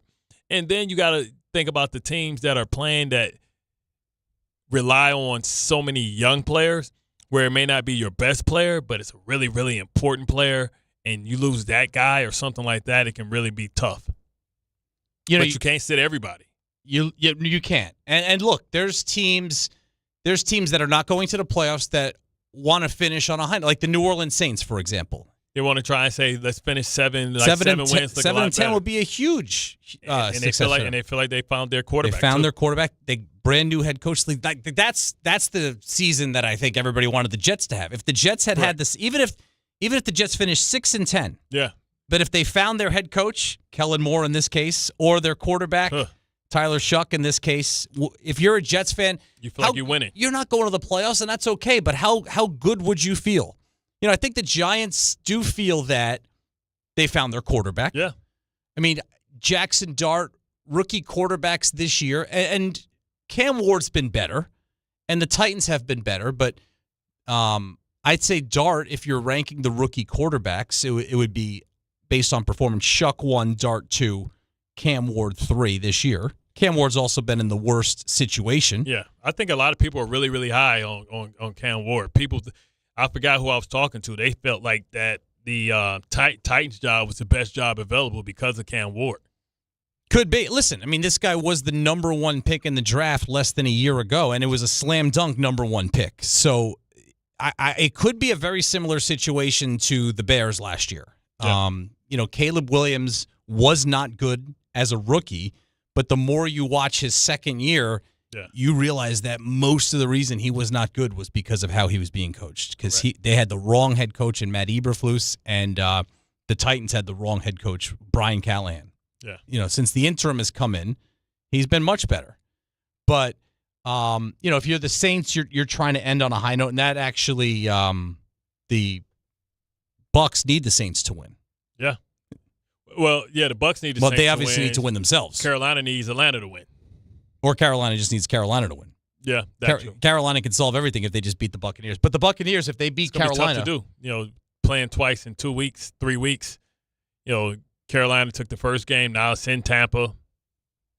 Yeah, but Tampa just what are they? 4 in a row. But you got to think. I think the last 10 games, the Panthers have won a game, lost a game, won a game, lost a game, won a game, lost a game, and then this. I guess they're coming off a loss. To Seattle. Yep. And maybe it's time to win the game. But I look at, especially in the AFC, we don't know who's going to win Pittsburgh or Baltimore. Baltimore's favored. I think Lamar plays. Yeah, he said he's playing. Not 100%, obviously. It hasn't been a classic Lamar season. And you have to ask yourself, are they better with Huntley? Because his commitment to running, now Lamar, he was already hesitant to run before. Now he's coming off of the bruised ribs. I like the commitment to running with Huntley, and I think that Todd Monken called way more runs with Derrick Henry than he will call if Lamar is healthy. I don't know if Derrick gets 30 to 35 carries. We saw that happen, where he didn't touch the ball for the last 12 minutes. Yeah, they learned from that. Yeah, the way they called the plays last week. In Pittsburgh, we don't know if it's going to be a T.J. Watt. That's right. He practiced limited. he was limited in practice yesterday, and we don't know if he's going to play moving forward, and if he is, how effective can he be coming off of surgery on your lungs where your lungs collapsed? We talk about the seedings and the standings in the AFC being like they're kind of upside down this year. I mean, the Chiefs are out, right? The Bills are in, but right now they're penciled in as number 7. They could move up. The Ravens might not make it. Right now, the only 2 teams that could be the number 1 seed are the Broncos if they win. Or Jacksonville. Or no, New England. Okay, that's right. If the Broncos somehow lose, which I don't think they will because the Chargers aren't playing anybody. But let's say the Broncos lose, Patriots win, then those are the only 2 teams that will be the number 1 seed. Are we supposed to believe, are those the top 2 candidates in the AFC? My sneaky pick is the Jacksonville Jaguars. Right. They're complete on both sides of the ball, well coached, and the quarterback, who we know has talent, is playing as well as he ever has. Right, he's playing better, right? Same guy that was down 28 points to the Chargers and then came back and beat Justin Herbert. Justin Herbert got some bad losses on his resume. He does. I think this has been his best season. Yeah, of course. And it's for what he's done injured. No, injured and no protection. I think he's been sacked the 29th. They ranked 29th as far as sacks or protection. The way the team is built, he lost 2 of the best offensive linemen in the entire NFL for pretty much the entire season. And he's got a broken left hand or surgically repaired left hand. No, he has had some bad losses on his resume, but he, I think, has kind of erased a lot of that this year, getting this team to the playoffs. We'll see what it looks like in the postseason. I just think the more I look at this, and I know your sneaky team is Jacksonville, and that only because they're the number 1 scoring offense, and it counts as a sneaky. They got a good defense. And they beat the brakes off of. They went to Mile High and beat the brakes off of. That was impressive. One of the most impressive wins by any team in the NFL this year. I just think the more I look at it, and tell me I'm wrong, but it just seems like it's setting up, even though they have to go on the road and do it on the road, it just seems like it's finally setting up for the Bills and Josh Allen. It does. I don't know. We'll see. Like, if not now, then when? Right. Because Joey Bosa's only getting older. I know they don't have Ed Oliver, but this committee of, like, if you look at their receiving core during, like, the height of they all were in their prime, you'd be like, whoa. Like Brandon Cooks, Samuel. Stephon Diggs. No, Diggs in New England. Oh, but I'm talking about Buffalo. Yeah. I thought you meant like years ago. No, I'm talking about this year. Oh, I see. I thought you meant, okay. I mean, Brandon Cooks, Samuel. Yeah. Kincaid, Knox, Elijah Moore. Like, I think they got another, like, former, like, good receiver that's last year they tried to do it with Amari Cooper. Sounds like the LA Clippers roster. Yeah, exactly. Exactly. 2019 All-Star team. Exactly. Like, man, you got all them on your team? Yeah. And even though Kawhi Leonard seems like he's turned back the clock for the last 5 games. Just in time for them to be at Madison Square Garden on Wednesday night. Woohoo. It's not who you play, it's when you play them. Yeah, you're right about Kawhi Leonard. But the fact is, of all the teams in the AFC, Josh Allen's the best player right now. Yeah. So for that reason, and coupled with the fact that there is no obvious team, there's no obvious team that you're afraid of. But you wouldn't be surprised if they go into New England and beat New England, or go into Denver and beat Denver, but you wouldn't be surprised if they lose either. No. Like, because they can't stop anybody on the run. Their defense is horrible. And everything is about Josh Allen. Like, if it's James Cook and Josh Allen, Keon Coleman has been a healthy scratch 3 times this year. He was supposed to be the guy that was going to take the next step. So right now they're the 7th seed. The way it is lined up now, they would play New England. They can't play each other because either Buffalo's going to move up over the Chargers, okay, or Denver's going to move down behind the Patriots because somebody's got to win that Denver Chargers game. So you think that he's going to be 5th? I think 6th. I think the most likely scenario is the Broncos beat the Chargers. Broncos stay at 1. Chargers fall to 7, and they go to New England. And then the Bills go up to 6, and they go to Jacksonville. I think that's the most likely scenario. Bills can lose to Jacksonville, too. They could. They could lose to anybody. Yeah. Any one of those teams can lose to anybody. I mean, the Broncos are probably going to be the number 1 seed, and they beat the Giants and the Jets by a combined 3 points. Yep. Right? So, It's an interesting year. NFC is similar, too. We'll go through that when we come back. And if you want to get a quick call on 1-800-919-3776 here till 1, Bart Carlin, 880 ESPN New York. Individuals and businesses with tax problems, listen carefully. Do you feel like you're losing control of your finances? If you owe over $10,000 in back taxes or have unfiled tax returns, we can help you take back control. The IRS is the largest and most aggressive collection agency in the world, and they can seize your bank accounts, garnish your paycheck, close your business, and file criminal charges. Take control of your tax problem now by calling the experts at U.S. Tax Shield and take advantage of the Fresh Start program and new laws that may allow us to negotiate a settlement for the lowest amount possible. Our team of tax attorneys and enrolled agents can stop collections and get you protected so you can take control of your financial future. U.S. Tax Shield offers a price protection guaranteed quote to get you protected today. U.S. Tax Shield is A+ rated with the Better Business Bureau, so call now. 800-687-5192. That's 800-687-5192. U.S. Tax Shield. 800-687-5192. Knicks fans, it's time to hit the court with BetMGM, an official sports betting partner of the New York Knicks. Download the BetMGM app today and add a boost of excitement to every New York game day with same-day parlays, live betting options, player props, boosted odds specials, and the best daily promotions in the business. With the BetMGM app at your fingertips, you can experience the excitement of betting on your favorite players and get in on all the blue and orange action as your New York Knicks drive the lane. Find out why basketball fans love BetMGM, an official sports betting partner of the New York Knicks. BetMGM. Make it legendary. BetMGM and GameSense remind you to play responsibly. See BetMGM.com for terms. 21 years of age or older to wager and physically present in New York and New Jersey only. Subject to eligibility requirements. Gambling problem in New York? Call 877-8-HOPE-NY or text HOPE-NY 467-369. For New Jersey, call 1-800-GAMBLER.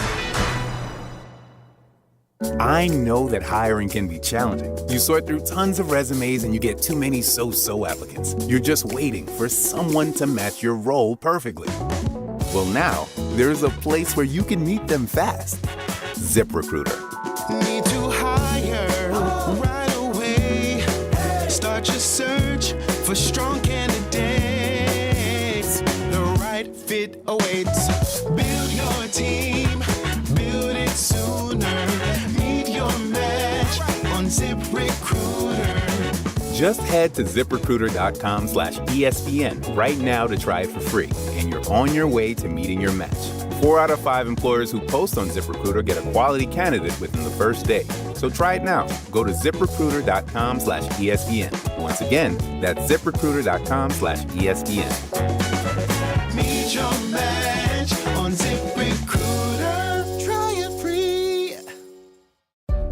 New York Presbyterian treats more heart patients than any other hospital in New York. From common to complex conditions, our cardiologists and heart surgeons are pioneers in advanced heart care, leading the way in minimally invasive treatments for faster recovery times. Find a doctor at nyp.org/heart. Stay amazing. New York Presbyterian. New York Presbyterian Hospital based on U.S. News and World Report 2025 to 2026 Cardiology, Heart, and Vascular Surgery Rankings. Some people just know you can save money on car insurance by checking Allstate first. Like to check if they're going for it on 4th down, before going to the concession stand. Yeah, give me 3 hot dogs, 2 jumbo touchdown, baby! What? Hey, buddy, you want cheese with those? Yeah, checking first is smart. No.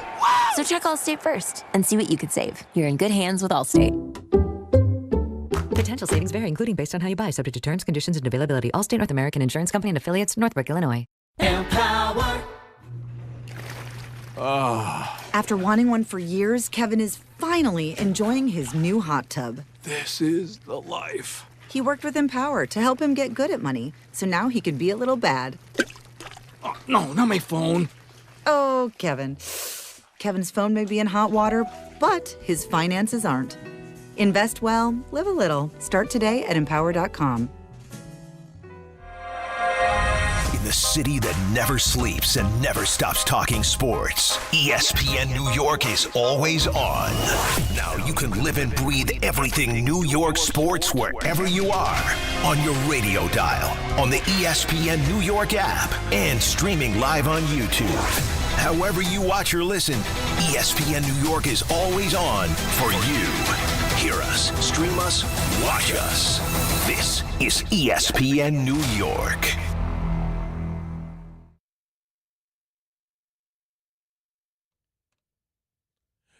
Yeah. Who knew? We forgot it's Friday. It's the first Friday.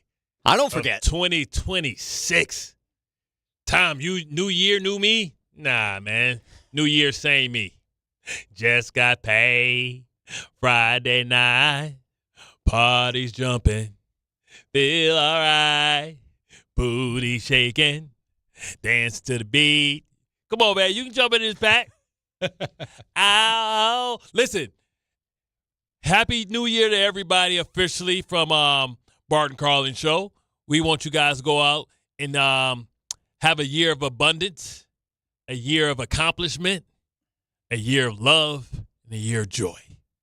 And hopefully, just hopefully, in 2026, the Jets and Giants can provide some type of joy. Dear God. You had me until then. Yeah. It was a great message until the very end. Yeah. It's a hard sell. But I appreciate the sentiment. For us to be in radio, it's not, people think we love like bashing the team. No. It's not good business for us. No. People, you only can get away with disappointment for so long before people tune you out. Like, man, I can't take it. I can't take it. Plus, I just want to enjoy something on Sunday. Yes. I want you to be able to make it worthwhile working till 9 o'clock on Sunday. It sets the stage for your weekend, for your week. You used to look forward to it. It used to be appointment viewing, and now it's like the best thing I could say about the Giants this year is for a while before he got the concussion, Jackson Dart made the Giants more watchable than they had been in several years. Yeah, at least it was entertaining. It was entertaining. You didn't know what was going to happen. You know, he only got you 3 wins, but man, it wasn't boring. Especially with him and Scatterboo. That's like Dumb and Dumber. It really is. And you just hope, and I heard somebody say this and I forgot who it was, but after the Eagles game, when, you know, Scatterboo's got the shirt off and Fitz got the shirt off and they're running around posing and mugging, you just hope that in 5 years you don't look back and be like, hey, you remember those guys? Wasn't that night fun? Yeah. I've lived it. Let's get another call in before we say goodbye at 1 o'clock. It's Q in Newark. What's up, Q? Yo, what's going on, fellas? Y'all got me? We got you, Q. What's going on? Okay. What's going on, fellas? I just want to see why folks don't believe in Denver and how they don't think we can make a nice push for them in this playoff run here. I believe we won possibly every type of game this year, close, blowout, comebacks, and everything. And then the teams you guys compare them to, is something wrong with one of those teams. Denver's defense is, by elite by far, and then the offense is above a lot of the offenses of the teams that you guys are naming. The team I might be afraid of is New England because they have a good wide receiver core, more complete team. But Buffalo, no defense. All they was relying on is 2 players. So I just want to know where the respect comes in for those players at, this team at. I don't think it's a disrespect. I think in the playoffs, you need to pack 2 things. And they may host a lot of games because they're the number 1 seed. But you got to pack a defense, which they have, and a run game, which you don't have. Mm-hmm. And sometimes that's putting a lot on Bo Nix. And we've seen Bo Nix play average at best and then turn it on when the game's on the line. In the playoffs, you're not going against bad teams. So you can't struggle. You got to play good throughout. So that's what makes people nervous about that. When you think about it, okay, the teams with the great defense or the good defense or above average defenses. Jacksonville, right? The Texans, we would probably say that those 2 have a better quarterback that you believe in more. That's the only reason, in my opinion. It's because you think, okay, they got great defenses, championship defenses, generational type defense, but the other guys, I believe in their quarterback more. Like Bo Nix, yeah, he's a winner. But, man, does it come ugly. There's been a lot of games where Bo Nix, including the Giants game, hasn't done anything for 3 quarters and then comes to the line in the 4th. The Jets game, I don't think he did anything the entire game. Exactly. There's also, there's just, listen, I never said that the Broncos can't win. I think any one of these teams can, to be honest. Correct. I don't know if I would rule out maybe the Chargers. Maybe they can't go with their offensive line. They got a good defense, Herbert's, and they have a very good head coach. I never said the Broncos couldn't make a run here.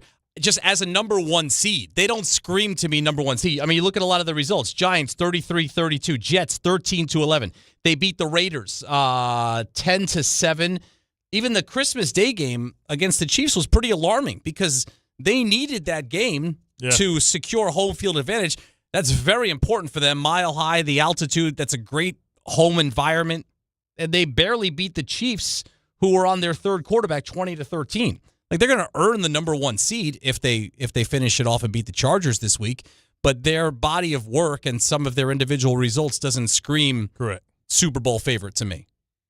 I mean, I think you're right. You're right on point with all that. So it's not a lack of respect. It's not. I feel like they've been given respect because they're going to be the number one seed. We're just telling you why the other teams should be taken seriously. That team doesn't exist, by the way. The one team that you're like, they're going to the Super Bowl.